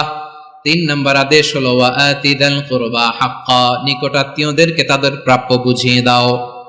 এই নিকটাত্মীয়দেরকে তাদের অধিকার বুঝিয়ে দেওয়া, প্রাপ্য বুঝিয়ে দেওয়াতে আমাদের গাফলতি আছে না নাই? চট্টগ্রামে নাই? মাশাআল্লাহ, আছে আছে। অনেকে দেখবেন অনেক আল্লাহওয়ালা, তাহাজ্জুদ গুজার, সেজদা দিতে দিতে কপালে কালো দাগ ফেলে দিছে, সে তার বোনের হকটা আদায় করে নাই। আছে না নাই? হ্যাঁ, এখানেও আছে। সর্বনাশ। অনেক বড় হাজী সাহেব, বিশাল লম্বা দাড়ি, ছেলেরে সব দিয়ে দিছে, মেয়েরে কিছু দেয় নাই, মেয়ের হক আদায় করে নাই। আছে না নাই? এই হাজী সাহেবেরা, এই আল্লাহওয়ালারা কিয়ামতের ময়দানে আটকে যাবে। আপনি অন্যের অধিকার নষ্ট করেছেন, তাদের রাইটস কে ভায়োলেট করেছেন। এজন্য আল্লাহ তাআলা বলেন, কারো অধিকার যদি কেউ নষ্ট করে, ওই সমাজটা মানবিক সমাজ কঠিনকালেও হতে পারে না। এজন্য 3 নম্বর আল্লাহ বললেন ওয়া ইতা ইদিল কুরবা, নিকটাত্মীয়দেরকে দাও। কি দিবা? তাদের অধিকার দিয়ে দাও। বোনের অধিকার বুঝিয়ে দাও, মেয়ের অধিকার বুঝিয়ে দাও, ফুফুর অধিকার বুঝিয়ে দাও। দেখবেন অনেক মায়েরা ছেলের পাতে মুরগির রান দেয়, মেয়ের পাতে দেয় মুরগির ঠ্যাং। এরকম আছে না নাই? ছেলেরা কি দেয়? মুরগির। মেয়ের পাতে কি দেয়? তো মেয়ের কি মুরগির রান খেতে মনে চায় না? মনে চায় না? এমনটা করা যাবে না। নিকটাত্মীয়দেরকে অধিকার দিয়ে দাও, নিকটাত্মীয়ের সাথে সুসম্পর্ক রাখো। আদেশটা কার? এজন্য প্রিয় ভাইয়েরা, জীবনে যদি বারাকা অর্জন করতে চান, নিকটাত্মীয়দের সাথে সুসম্পর্ক রাখতে হবে, তাদের জন্য উপহার পাঠাতে হবে। বিশ্বনবী বলেন, লা ইয়াদখুলুল জান্নাতা কাতে, যে ব্যক্তি আত্মীয়তার সম্পর্ককে ছিন্ন করে দেয়, সে কঠিনকালেও আল্লাহর জান্নাতে ঢুকবে না। আপনি কি এটারে সহজ হাদিস মনে করছেন? এটা সহজ কথা? আপনি ভাবছেন আপনার নামাজ আপনারে বাঁচাতে পারবে? আপনার রোজা বাঁচাতে পারবে? আপনার তাহাজ্জুদ আপনারে বাঁচাতে পারবে? অধিকার নষ্ট করলে কিছুই আপনারে বাঁচাতে পারবে না। এজন্য নিকট আত্মীয়দেরকে দিতে হবে বেশি বেশি। বিশ্বনবী বলেন, ইন্না সাদাকাতা আলাল মিসকিনি সাদাকা ওয়া আলা যির রাহিমি ইসনাতান সাদাকাতুন ওয়া সিলা। মিসকিনরে দান করলে শুধু দানের সওয়াব হয়, নিকট আত্মীয়কে দান করলে 2টার সওয়াব হয়। সাদাকার সওয়াব হয়, আবার আত্মীয়তার বন্ধন অটুট রাখার সওয়াব হয়ে যায়। আবার বিশ্বনবী বললেন, মান সাররাহু আইয়ুবসাতা লাহু ফি রিজকিহি ওয়া ইউনসালাহু ফি আসারিহি ফালইয়াসিল রাহিমা। যে ব্যক্তি তার রিজিকের প্রশস্ততা চায় আর হায়াতে বরকত চায়, সে যেন তার আত্মীয়ের সাথে সুসম্পর্ক রাখে। আমার প্রিয় চট্টলার ভাইয়েরা, আমাদের রিজিক বাড়ুক, এটা আমরা চাই কি চাই না? সবাই চান? হ্যাঁ, আমাদের রিজিকে প্রশস্ততা আসুক, চাই কি চাই না? আমাদের হায়াতে বরকত আসুক, আমরা চাই কি চাই না? এই দুইটা যদি চান তাহলে নিকটাত্মীয়দের সাথে সুসম্পর্ক রাখবেন, পারবেন? তাহলে সমাজটারে মানবিক সমাজ বানায় দিবে কে? তিনটা আদেশ চলে গেল, কয়টা? আওয়াজ করে বলেন। 1 নম্বরে কি ছিল? 2 নম্বরে, 3 নম্বরে নিকটাত্মীয়দেরকে দান। আমার প্রিয় ভাইয়েরা, আল্লাহ তাআলা তিনটা জিনিসের যেমনি আদেশ করেছেন, অনুরূপভাবে তিনটা বিষয় তিনি বারণ করেছেন, নিষেধ করেছেন। ওগুলোর কাছেও যাওয়া যাবে। শুনবেন। রাব্বুল আলামিন বলেন, ওয়ায়ানহা আনিল ফাহশাই ওয়াল মুনকারি ওয়াল বাগি। আমি যেমনি তিনটি বিষয়ে আদেশ করলাম, অনুরূপভাবে তিনটি বিষয়ে বারণ করলাম, নিষেধ করলাম। আমার 1 নাম্বার নিষেধাজ্ঞা হলো অশ্লীলতার প্রতি। ফাহশা, ওয়ায়ানহা আনিল ফাহশা, আল্লাহ তাআলা অশ্লীলতাকে নিষেধ করেছেন। কোন জিনিসকে? সবাই বলুন, কোন জিনিসকে? যত ধরনের, যত টাইপের, যত ক্যাটাগরির অশ্লীলতা হতে পারে, সব অশ্লীলতাকে হারাম করেছেন কে? ফাহশা মানে কি? কথায়, কাজে, আচরণে, কমেন্ট, ফেসবুকের কমেন্টসে যত ধরনের নোংরামো আছে, যত ধরনের অশ্লীলতা আছে, এটাকে আরবিতে বলে ফাহশা। এটাকে কি বলে? রাব্বুল আলামিন বলেন, কুল ইন্নামা হাররামা রাব্বিয়াল ফাওয়াহিশা মা যাহারা মিনহা ওয়া মা বাতান। ও নবী, আপনি বলে দেন, আমার রব প্রকাশ্য, অপ্রকাশ্য, স্পষ্ট কিংবা অস্পষ্ট, দৃশ্যমান কিংবা অদৃশ্যমান সব অশ্লীলতাকে হারাম করেছেন। সব ধরনের অশ্লীলতা হারাম, সব ধরনের। আল্লাহ তাআলা আমাদেরকে অশ্লীলতা থেকে বাঁচান, অশ্লীলতা থেকে তিনি আমাদেরকে হেফাজত করুক, পড়েন আমিন। এবার বলেন, আমাদের সমাজে অশ্লীলতা আছে না নাই? চট্টগ্রামে নাই? আমি কই নাই, ওনারা বলে আছে। দেখছেন, আমি সামহাও বাঁচায় দেওয়া ট্রাই করতেছি, ওনারা বলে আছে।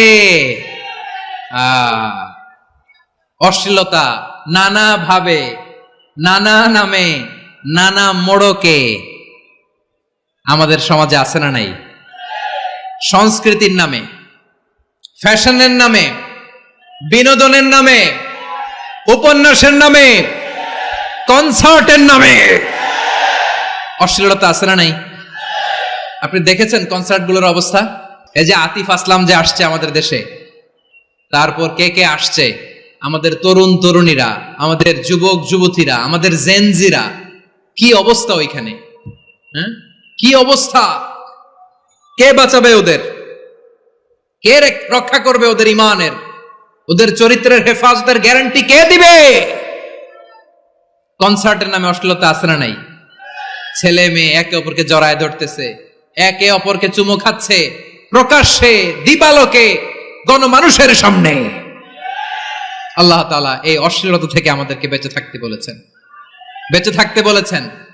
রূপালী জগতের নামে অশ্লীলতা আছে না নাই? এই টার্মটা আপনারা জানেন না? রূপালী জগৎ কি জগৎ? আসলে কি রূপালী জগৎ না অন্ধকার জগৎ? আমার বোনেরা, আপনাদেরকে যে কি বলে তারা বুঝায়, রূপালী জগৎ শুনেই আপনি ভরকে যাবেন না। রূপালী জগতে যে নারী যত বেশি উলঙ্গ, সে নাকি তত বেশি সাহসী। জানেন, বলে এটা একটা সাহসী নারী, খুব সাহসী পদক্ষেপ তার। যত বেশি শরীর থেকে কাপড় নামাতে পারবে, যত বেশি বস্ত্রহীন হয়ে নিজেকে প্রেজেন্ট করতে পারবে, সে নাকি তত বেশি সাহসী।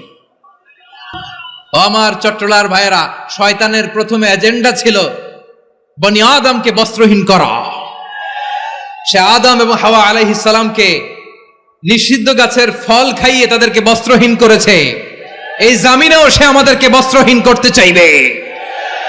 এই রূপালী জগতের নামে তারা এটা করে। আমার প্রিয় বোনেরা, আপনি জানেন না আপনার দাম কত। ওরা আপনাদেরকে বিজ্ঞাপনের সস্তা পণ্য বানাতে চায়। ওরা আপনাদেরকে ওদের ভোগের লিপসার টুলস বানাতে চায়। ওরা আপনাদেরকে দিয়ে ওদের খায়েশ পূরণ করতে চায়। এটা আপনাদের জন্য মোটেও ডিগনিটি নয়, এটা আপনাদের জন্য সম্মান নয়। আপনার সম্মান শালীনতায়, আপনার সম্মান হেজাবে, আপনার সম্মান ভদ্রতায়, আপনার সম্মান আপনার ডিসেন্ট পোশাকে। পোশাক বলে দেয় এই নারীটা ভদ্র না অভদ্র। পোশাক বলে দেয় এই মেয়েটা কোন ঘরের মেয়ে। আওয়াজ করে বলেন ঠিক কিনা?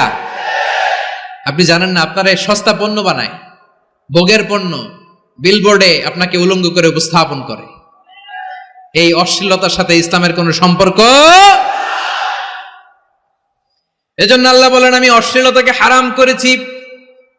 অশ্লীলতাকে হারাম করার প্রথম কারণ হলো এর মাধ্যমে মানবতাকে অপমানিত করা হয়। কারণ মানুষের সম্মান মানুষের পোশাকে। মানুষ যখন পোশাকহীন হয়ে যায়, বস্ত্রহীন হয়ে যায়, তার সম্মান কমে যায়, ঠিক কিনা? অশ্লীলতাকে হারাম করার প্রথম কারণ হচ্ছে মানুষ মানুষকে অপমান করে। একটা নারী, সে তো সম্মানিত, নারী যে কত সম্মানিত নারীরা এটা বুঝেই নাই। বিশ্বনবী বলেন, আর দুনিয়া কুল্লুহা মাতা ওয়া খায়রু মাতা'আদ দুনিয়া আল মারআতুস সালিহা। আমার বোনেরা, 5টা প্যান্ডেলে আপনারা এলইডিতে আমার আলোচনা শুনছেন, আমি জানি। আপনাদের এই গর্ভ যে কত দামি আপনি জানেন না। আপনার পেট থেকেই আসবে আগামী দিনের সালাহুদ্দিন আল আইয়ুবী। আপনার পেট থেকেই আসবে অনাগত দিনের ইমাম মাহদী আল মুনতাযর। আপনার পেট থেকেই আসবে অনাগত দিনের ফয়সাল, ওয়াসিম, মুগ্ধ, আবু সাইদের মতো বীর যোদ্ধা।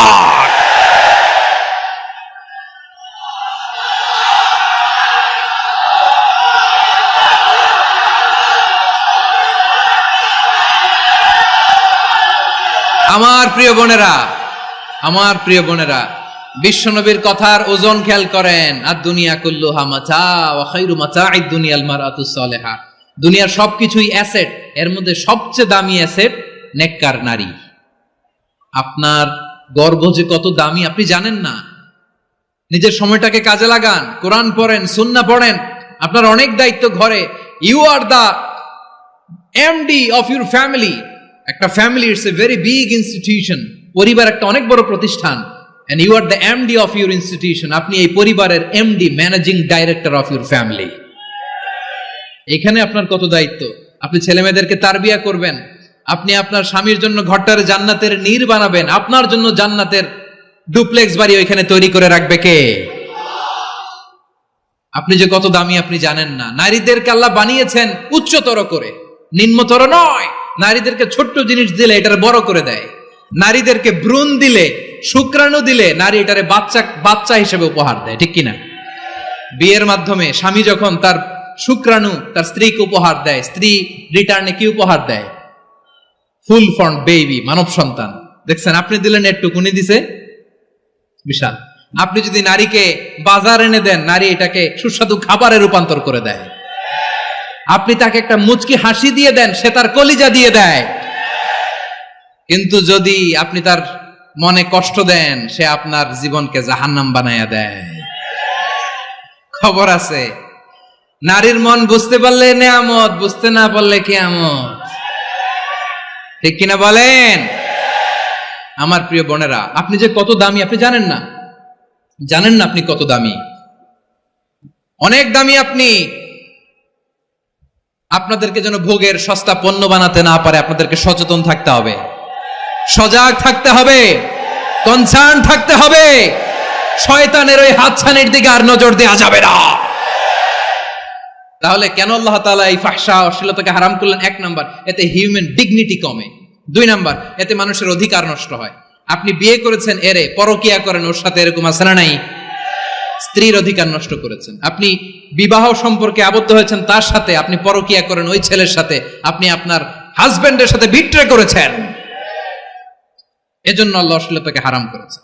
অশ্লীলতাকে হারাম করার আরেকটা কারণ হচ্ছে আল্লাহ তাআলা এই হিউম্যান জেনারেশনকে এটাকে প্রিজার্ভ করতে চায়। হিফজুন নাসল, এটা মাকাসিদুশ শরিয়ার অনেক গুরুত্বপূর্ণ একটা মাকাসিদ, অনেক গুরুত্বপূর্ণ। আপনার নাসল, আপনার জেনারেশনকে সংরক্ষণ করা। এই যে আসতেছে ফেব্রুয়ারি, কত ফেব্রুয়ারি জানো?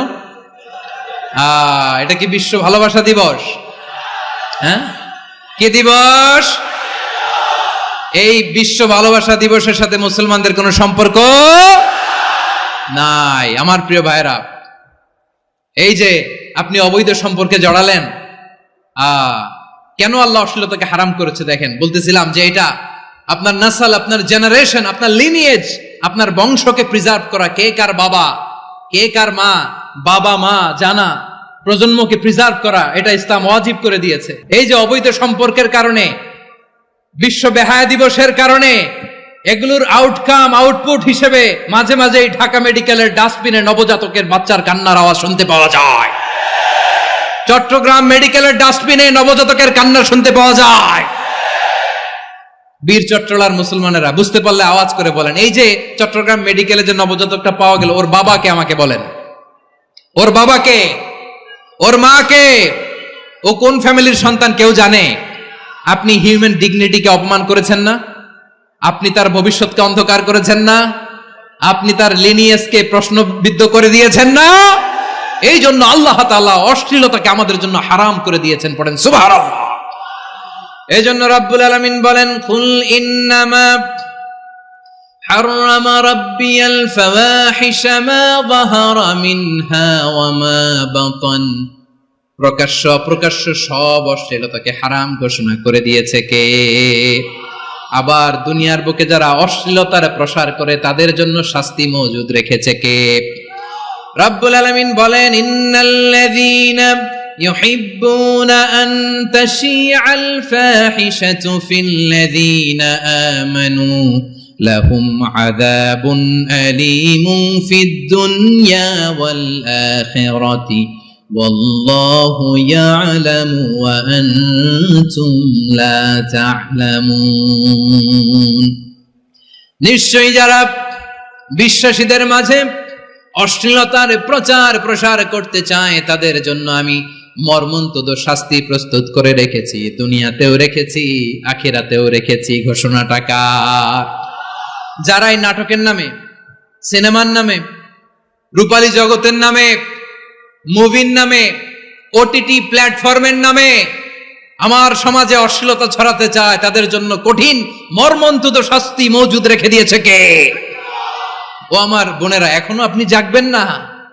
এখনো আপনার চিন্তার দুয়ারে এখনো নাড়া পড়ে নাই? ওরা আপনাকে উলঙ্গ বানাতে চায়, ওরা আপনাকে আইটেম গার্ল বানাতে চায়। এজন্য ইসলাম অশ্লীলতাকে হারাম করেছে। হারাম। ইসলাম বলেছে যোজন যোজন দূরে থাকো, ওরা বলে না কাছে আসো, কাছে আসার গল্প, ক্লোজ আপ ওয়ান, কাছে আসার গল্প আছে না নাই? চট্টগ্রামে তো এগুলো নাই মাশাআল্লাহ। হ্যাঁ, এখানেও আছে ক্লোজ আপ ওয়ান, কাছে আসার গল্প। আল্লাহ বলেন ওয়ালা তাকরাবুজ জিনা, কাছেও এসো না, জিনা থেকে যোজন যোজন কিলো দূরে থাকো, ওরা বলে কাছে আসার গল্প। আমার বীর চট্টলার ভাইয়েরা, কাছে আসতে হলে আমরা কোরআনের কাছে আসব, কাছে আসতে হলে নবীর কাছে আসব, কাছে আসার গল্প হবে আমার রবের কাছে আসার গল্প। চিল্লায় বলো ঠিক কিনা? আওয়াজ করে বলুন, অশ্লীলতার সাথে আমাদের কোনো সম্পর্ক? আমরা এই সমস্ত ক্লোজ আপ ওয়ান, কাছে আসার গল্পের প্রোগ্রামে যাব? আমরা কোন ধরনের অশ্লীল কন্টেন্ট সোশ্যাল মিডিয়ায়, টিভিতে দেখব? কি যুগ যে আমরা কাটাচ্ছি আপনি কল্পনা করতে পারবেন না। নারী পুরুষের বস্ত্রহীন যুগল দৃশ্য, এটাকে দিয়ে ওরা কোটি ডলারের ইন্ডাস্ট্রি বানিয়েছে। পুরো মানব ইতিহাসে এরকম জঘন্য সময় মানব ইতিহাস পার করে নাই। শরীফ থেকে শরীফা শুনছেন আপনারা? দেখতে পুরুষ, আসলেই পুরুষ, সুস্থ একজন পুরুষ, 4 সন্তানের বাবা, বলে আমি মনে মনে নারী। দেখতে নারী, সুস্থ নারী, আসলেই সে দিব্যি একজন নারী, বলে আমি মনে মনে পুরুষ।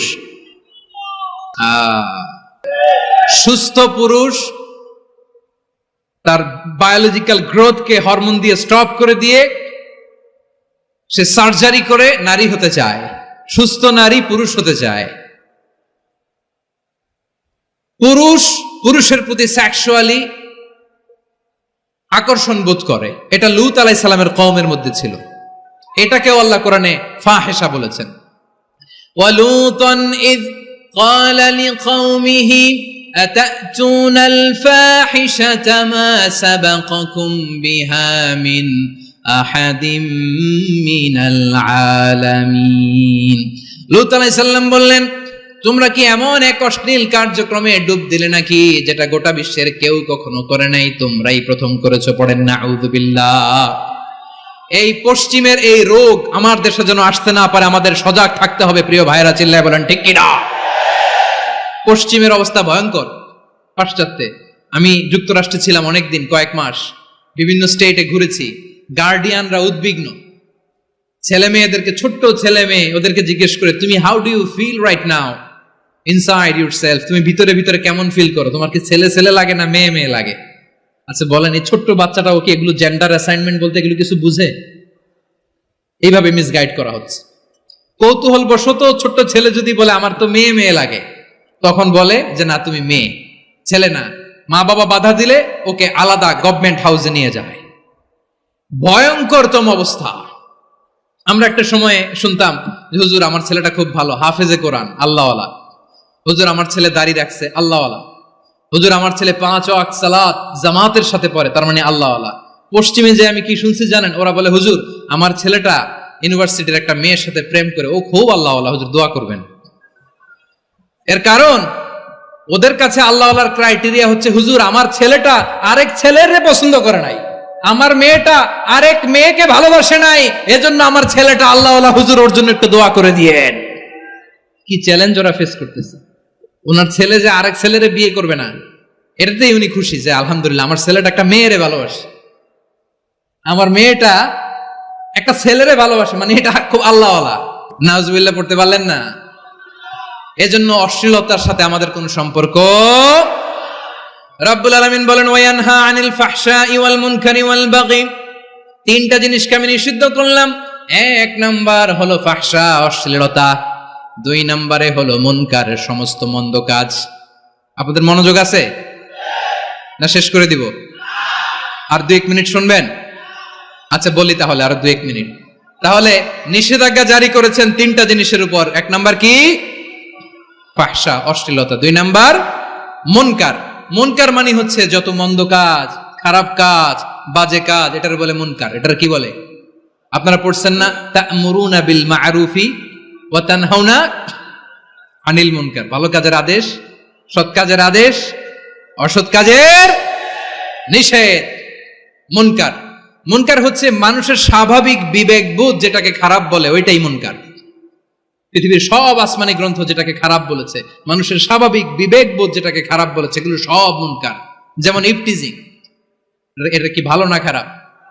মজুদদারি, খাদ্যে ভেজাল দেওয়া, ওজনে কম দেওয়া, মাছে ফরমালিন মিশানো, চাঁদাবাজি, টেন্ডারবাজি, দখলবাজি, এগুলো আমাদের স্বাভাবিক বিবেকেই বলে এগুলো খারাপ, এগুলো হচ্ছে মুনকার। আল্লাহ তাআলা এই মুনকার থেকে আমাদেরকে বেঁচে থাকতে বলেন, আর শয়তান এই মুনকারের প্রতি আমাদেরকে উদ্বুদ্ধ করে। আল্লাহ তাআলা বললেন ইয়া আইয়ুহাল্লাযীনা আমানু লা তাত্তাবিউ খুতুওয়াতিশ শাইতান ومن يتبع خطوات الشيطان فإنه يأمر بالفحشاء والمنكر। আল্লাহ বললেন আমার গোলামেরা শোনো শোনো, ও আমার বিশ্বাসী বান্দারা খবরদার, তোমরা কশিনকালেও শয়তানের পদাঙ্ক অনুসরণ করবে না, কারণ শয়তান তোমাদেরকে অশ্লীলতা এবং মন্দ কাজের দিকে উদ্বুদ্ধ করে। আমাদের কাজ হচ্ছে শয়তান আমাদেরকে যেদিকে নিতে চায় আমরা তার উল্টা দিকে যাব, ঠিক কিনা বলে? শয়তান এই মন্দ কাজকে আমাদের কাছে বিউটিফাই করে, চাকচিক্যময় করে আমাদের সামনে উপস্থাপন করে। এজন্য আল্লাহ বলেন মুনকারকে থামাতে হবে, মুনকার প্রতিরোধ করতে হবে। মুনকার প্রতিরোধের দায়িত্ব শুধু আমাদের নাকি? শুধু আপনার খতিব সাহেবের, ইমাম সাহেবের, নাকি মুসলিম উম্মার সবার? আওয়াজ করে বলুন, মুনকার, অসৎ কাজ প্রতিরোধের দায়িত্ব কার? রাব্বুল আলামিন বলেন কুনতুম খায়রা উম্মাতিন উখরিজাত লিন-নাসি তা'মুরুনা বিল মা'রুফি ওয়া তানহাউনা আনিল মুনকার। তোমাদেরকে শ্রেষ্ঠ জাতি করে জমিনের মধ্যে আবির্ভূত করা হয়েছে, যাতে করে তোমরা জমিনের ভেতরে সৎ কাজের আদেশ করতে পারো আর অসৎ কাজের নিষেধ করতে পারো। উম্মাহ কুনতুম খায়রা, তাহলে গোটা উম্মার দায়িত্ব, এটা বুঝতে পারছেন তো? আচ্ছা আরো নিচে আসেন। এরপরে আল্লাহ বললেন শুধু উম্মাহ না, এই জমিনের রাজত্ব আমি যাদের হাতে দেই, এই জমিনের মালিক আমি যাদেরকে বানিয়ে দেই, যাদেরকে আমি সরকারের দায়িত্ব দেই, তাদেরকেও মুনকার প্রতিরোধের দায়িত্ব দিয়েছে কে? আল্লাহ বলেন যারা ক্ষমতার মসনদে বসেছে তাদেরকে 4 দফা কর্মসূচি আমি আল্লাহ দিলাম। আওয়াজ করে বলেন কয় দফা? আল্লাহ বলেন আল্লাযীনা ইম্মাক্কান্নাহুম ফিল আরদি আকামুস সালাতা ওয়া আতাউয যাকাতা ওয়া আমারু বিল মা'রুফি ওয়া নাহাউ আনিল মুনকার ওয়ালিল্লাহি আকিবাতুল উমুর। যারা এই জমিনের উত্তরাধিকার হয়েছে তারা 4 দফা কর্মসূচি নিয়ে সামনে আগাবা। সালাত কায়েম করবা, যাকাত আদায় করবা, সৎ কাজের আদেশ দিবা, অসৎ কাজ থেকে মুনকার প্রতিরোধ করবা। আদেশটা কার? আমার প্রিয় চট্টলার ভাইরা, পুরো উম্মার দায়িত্ব মুনকার প্রতিরোধ করা, সরকার প্রধানের দায়িত্ব মুনকার প্রতিরোধ করা। এরপর আল্লাহ বলেন প্রতিটা ফ্যামিলির যিনি প্রধান সিইও বাবা, প্রত্যেক বাবারও দায়িত্ব এই মুনকার প্রতিরোধ করা। আওয়াজ করে বলেন ঠিক কিনা? যেমনটি সাইয়েদনা লুকমান আলাইহিস সালাম ওনার কলিজার টুকরা সন্তানকে আদেশ করেছেন, ইয়া বুনাইয়া আকিমিস সালাতা ওয়া'মুর বিল মা'রুফি ওয়ানহা আনিল মুনকার। পড়েন সুবহানাল্লাহ। বাবা ছেলেকে সবক দিচ্ছে। কে সবক দিচ্ছে? কাকে? লুকমান আলাইহিস সালাম ছেলেকে বলতেছে, ওরে আমার কলিজার টুকরা সন্তান, ওরে আমার বাছা, নামাজ কায়েম করবা, সৎ কাজের আদেশ দিবা, আর মুনকার প্রতিরোধ করবা, অসৎ কাজ, সমাজ থেকে খারাপ কাজকে ঝেঁটে বিদায় করে দিবা। তাহলে দেখেন আমি স্টেপ বাই স্টেপ নামলাম। পুরা উম্মার দায়িত্ব, জমিনের উত্তরাধিকারী আল্লাহ যাদেরকে বানিয়েছেন সরকার, তাদের দায়িত্ব, প্রতিটি ফ্যামিলির প্রধানের দায়িত্ব। এরপরে বিশ্বনবী বলেন সচেতন প্রতিটি মুসলিমের দায়িত্ব সমাজ থেকে মুনকারকে উৎখাত করা। বিশ্বনবী বলেছেন মান রাআ মিনকুম মুনকারান ফালিয়ুগাইয়িরহু বিয়াদিহি ফাইন লাম ইস্তাতি ফাবিলিসানিহি ওয়া ইন লাম ইস্তাতি ফাবিকলবিহি ওয়া যালিকা আযআফুল ঈমান। সমাজে যে মুনকার দেখবে, খারাপ কাজ দেখবে, সে যেন হাত দিয়ে সেটাকে থামায়। কি দিয়ে? আপনাদের তো হাত নাই না? হাত আছে, হাত আছে। ওরা যেই হাত দিয়ে অন্যায় করে ওটা প্রতিরোধের জন্য আমাদেরও হাত আছে না নাই? আমার প্রিয় ভাইয়েরা, ওরা ওদের যেই হাত দিয়ে টেন্ডারবাজি করে, চাঁদাবাজি করে, ইফটিজিং করে, দখলবাজি করে, যেই হাত দিয়ে, ওই মুনকার থামায় দেওয়ার জন্য আল্লাহর দেয়া আমাদেরও 2টি হাত আছে না নাই? আমাদেরও হাত আছে। থামাইতে হবে, থামাইতে হবে, হিম্মত করতে হবে। আমার প্রিয় ভাইরা, না থামালে আমরাই ডুববো শেষমেশ। আমাদের বাঁচার জন্য হলেও থামাইতে হবে। রব্বুল আলামিন বলেন ওয়াত্তাকু ফিতনাতাল লা তুসিবান্নাল্লাযীনা যালামু মিনকুম খাসসা। ও আমার গোলামেরা, ওই আযাবকে ভয় করো যে আযাব যখন আমি জমিনের বুকে পাঠাই শুধু জালেমদেরকেই মারি না, আলেমদেরকেও মারি। আযাব যখন আসে তখন শুধু জালিমই মরে না, আলেমও মরে। জানেন মুসা আলাইহিস সালামের পায়ে একবার একটা লাল পোকা কামড় দিয়েছে, লাল পিঁপড়া। লাল পিঁপড়া কামড় দিলে খুব আরাম লাগে না? কি লাগে? হ্যাঁ, জলে না? লাল একটা পিঁপড়া কামড় দিছে, তো উনি রেগে মেগে পাশি দেখে লাল পিঁপড়ার বাসা, পা দিয়ে ডলে মুছে সবগুলো পিঁপড়া মেরে ফেলছে। এই ঘটনাটা আল্লাহ ঘটিয়েছেন এজন্য মুসা আলাইহিস সালাম ছিলেন কালিমুল্লাহ, সরাসরি আল্লাহর সাথে কথা বলতেন। তিনি আল্লাহকে জিজ্ঞেস করেছিলেন, আল্লাহ তুমি যখন কোন জনপদে আযাব পাঠাও, শাস্তি দাও, ওখানকার শুধু জালেমরাই তো মরে না, ভালো মানুষগুলাও মরে, তো আযাব দিবা মুশরিকদের উপর দিবা, অবাধ্যদের উপর দিবা, ভালো মানুষগুলারে মারো কেন? আল্লাহ বললেন, মুসা তোমার যে কামড় দিছিল পায়ের মধ্যে পিঁপড়া, কয়টা পিঁপড়া? জোরে বলেন। একটা পিঁপড়া, তো সবগুলারে মারলা কেন? রেগে মেগে পুরো পিঁপড়ার বাসা ভেঙে ম্যাসাকার করলা কেন? এই মুসা, আমি যখন অ্যাকশনে যাই, আমি যখন শাস্তি দেই, তখন এত বাস বিচার করা হয় না, বাস বিচার করা যায় না। যখন অ্যাকশনে যাওয়া হয় ওইটা ডাইরেক্ট অ্যাকশন হয়ে যায়। চিল্লায় বলো ঠিক কিনা? এজন্য আমাদের বাঁচার জন্য হলে ওই পাপ থামাতে হবে, এই শয়তানের অট্টহাসি থামাতে হবে, অন্যায় অপরাধ সমাজ থেকে আমাদের থামাতে হবে, কারণ আযাব আসলে ওরাও মরবে, আমরাও মরব। একটা জাহাজ 2 তলা, আপনি আছেন 2য় তলায়, শুনতেছেন? জাহাজ কয় তলা? আপনি কোন তলায়? 2য় তলায়। নিচের তলার কিছু লোক জাহাজের তলা ছিদ্র করতে আরম্ভ করছে। কি ছিদ্র করতেছে? আচ্ছা, জাহাজের তলা ছিদ্র করলে তলা দিয়ে কি ঢুকে? এখন আপনি যদি বলেন আমার কি, আমি তো 2 তলায়, আমার কি, আমি তো সেফ, আমি ইন দ্য সেফ জোন, আমি তো ভালো আছি, ওরা ছিদ্র করে ওরা মরবে। আসলে কি শুধু ওরা মরবে, নাকি তলা ফুটো হলে ভিতরে পানি ঢুকলে আপনারও শরীর সমাধি হবে? তলা দিয়ে যখন পানি ঢুকবে, জাহাজ ঢুকলে আপনিও মরবেন। এজন্য নিজে মরার আগে ওই পাগলগুলোর নিচতলায় যে থামাতে হবে। চিল্লায় বলেন ঠিক কিনা? এজন্য আল্লাহ বললেন মুনকার প্রতিরোধের দায়িত্ব সমাজের টপ টু বটম সবার। পুরো আম্মার দায়িত্ব, সরকার প্রধানের দায়িত্ব, প্রতিটি ফ্যামিলির প্রধান বাবার দায়িত্ব, বিশ্বনবী বললেন প্রতিটি সচেতন মুসলিমের দায়িত্ব। এজন্য মুনকার প্রতিরোধ করার দরকার আছে না নাই? সমাজে এই যে ইফটিজিং হয়, আপনার বোনের বয়সী একটা মেয়েকে কিছু বকাটে টিটকারি করে, এই বলে সেই বলে, নোংরা কথা বলে, রাস্তায় দেখেও আপনি পাশ দিয়ে না দেখার মতো চলে যান কেন? আপনি দাঁড়ান না কেন? আপনি দাঁড়ালেই তো থেমে যাবে, কারণ সত্যের যে শক্তি তার সামনে মিথ্যা মুখ থুবড়ে পড়ে। আপনার সামনে ও কিছুই না, নাথিং। আপনি দাঁড়ান, ওকে প্রশ্ন করেন যে আমার বোনকে তুমি ডিস্টার্ব করো কেন? আপনাকে দেখে আরো 5 জন দাঁড়াবে, 5 জনকে দেখে আরো 10 জন দাঁড়াবে। আমাদের নীরবতা আর আমাদের নিশ্চুপ থাকাই জালিমদেরকে আরো শক্তিশালী জালিম বানিয়েছে। এজন্য মুনকার প্রতিরোধের দায়িত্ব আমাদের সবার। টেন্ডারবাজি, চাঁদাবাজি, দুর্নীতি, অপরাধ, দখলদারিত্ব, মজুদদারি, এগুলো সব কিছু একসাথে প্রতিরোধ করতে হবে। ঠিক কিনা বলেন?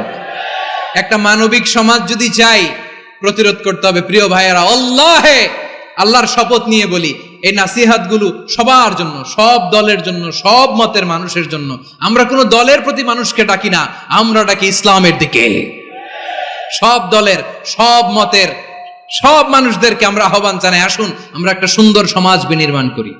এই যে নতুন বাংলাদেশের এক সুযোগ এসেছে, আর জীবনে হয়তো আসবে না, সামনের 100 বছর এই সময় আসবে না। আসুন দেশটাকে আমরা সাজাই, আসুন আমরা দুর্নীতি বন্ধ করি, আসুন আমরা চাঁদাবাজি বন্ধ করি, আসুন আমরা দখলদারিত্ব বন্ধ করি, আসুন আমরা এক দল আরেক দলকে নিশ্চিহ্ন করার যে রাজনীতি, এটা বন্ধ করি। সব দলের প্রতি আমার আহ্বান, যে কোনো দলে এই প্র্যাকটিসটা থাকার দরকার আছে না নাই? চাঁদাবাজদের সাথে আপনারা নিজেদেরকে মুক্ত ঘোষণা করবেন যে এরা আমার দলের কর্মী হতে পারে না। আমরা চাঁদাবাজ মুক্ত বাংলাদেশ চাই, জুলুম মুক্ত বাংলাদেশ চাই, ফ্যাসিজম মুক্ত বাংলাদেশ চাই, গুণ খুন খারাপি মুক্ত বাংলাদেশ চাই। আমরা নতুন ভোরের বাংলাদেশ চাই। ওই বাংলাদেশ পাওয়ার জন্য মুনকার প্রতিরোধে, অন্যায় প্রতিরোধে যদি বাঘের বাচ্চার মতো, আবু সাইদের মতো 2 হাত উঁচু করে, বুককে টান টান করে প্রসারিত করে দাঁড়াতে হয়, রাজি আছো মুসলমান? কারা কারা রাজি? আল্লাহকে হাত দেখিয়ে প্রতিজ্ঞা করো।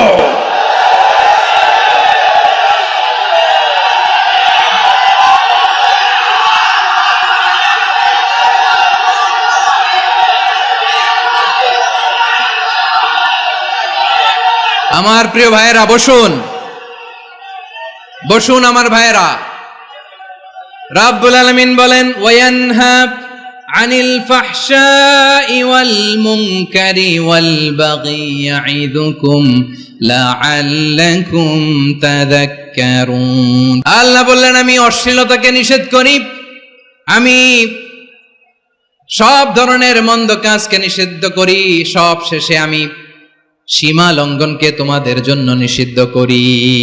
আলোচনা মনে আছে তো, না ভুলে গেছেন? নিষিদ্ধ করেছেন কয়টা জিনিস? 1 নম্বরে অশ্লীলতা, 2 নম্বরে মুনকার তথা সব মন্দ কাজ, 3 নম্বরে আল বাগি, সীমা লঙ্ঘন, ক্রসিং দ্য লিমিট। সীমা লঙ্ঘন করা ভালো না। We all should know our limits. চিল্লায় বলেন ঠিক কিনা? একই আয়াতে আল্লাহ বললেন, কুল ইন্নামা حرم ربي الفواحش ما ظهر منها وما بطن والإثم والبغي بغير الحق অন্যায় ভাবে যে অবাধ্য হয়, যে সীমা লঙ্ঘন করে, তাদেরকেও আমি এটা হারাম করে দিলাম। সীমা লঙ্ঘন করা হারাম, সীমা লঙ্ঘন করা হারাম। আল্লাহ বারবার আমাদেরকে ওয়ার্নিং দেয়। যখন আমরা থামি না তখন আল্লাহ ধরে, আর যখন ধরে তখন ছাড়ে না। ধরে না, ধরলে আল্লাহ। ফেরাউনকে কিন্তু হুট করে ধরে নাই, আপনারা জানেন 9 বার ওয়ার্নিং দিয়েছে। ফেরাউনকে আল্লাহ তাআলা ওয়ার্নিং দিয়েছিল কয়বার? বীর চট্টলার বীর সেনানীরা আওয়াজ করে বলেন, ফেরাউনকে ধরার আগে ওয়ার্নিং দেয়া হয়েছিল কয়টা? রব্বুল আলামিন বলেন, ওয়ালাকাদ আতাইনা মূসা 9 আয়াতিন বাইয়িনাত, 9টা মুআজিজা দেখিয়েছি। 1 2 3 বারবার এইভাবে রিমাইন্ডার, ওইভাবে রিমাইন্ডার, এইভাবে নসিহত, ওইভাবে দাওয়া।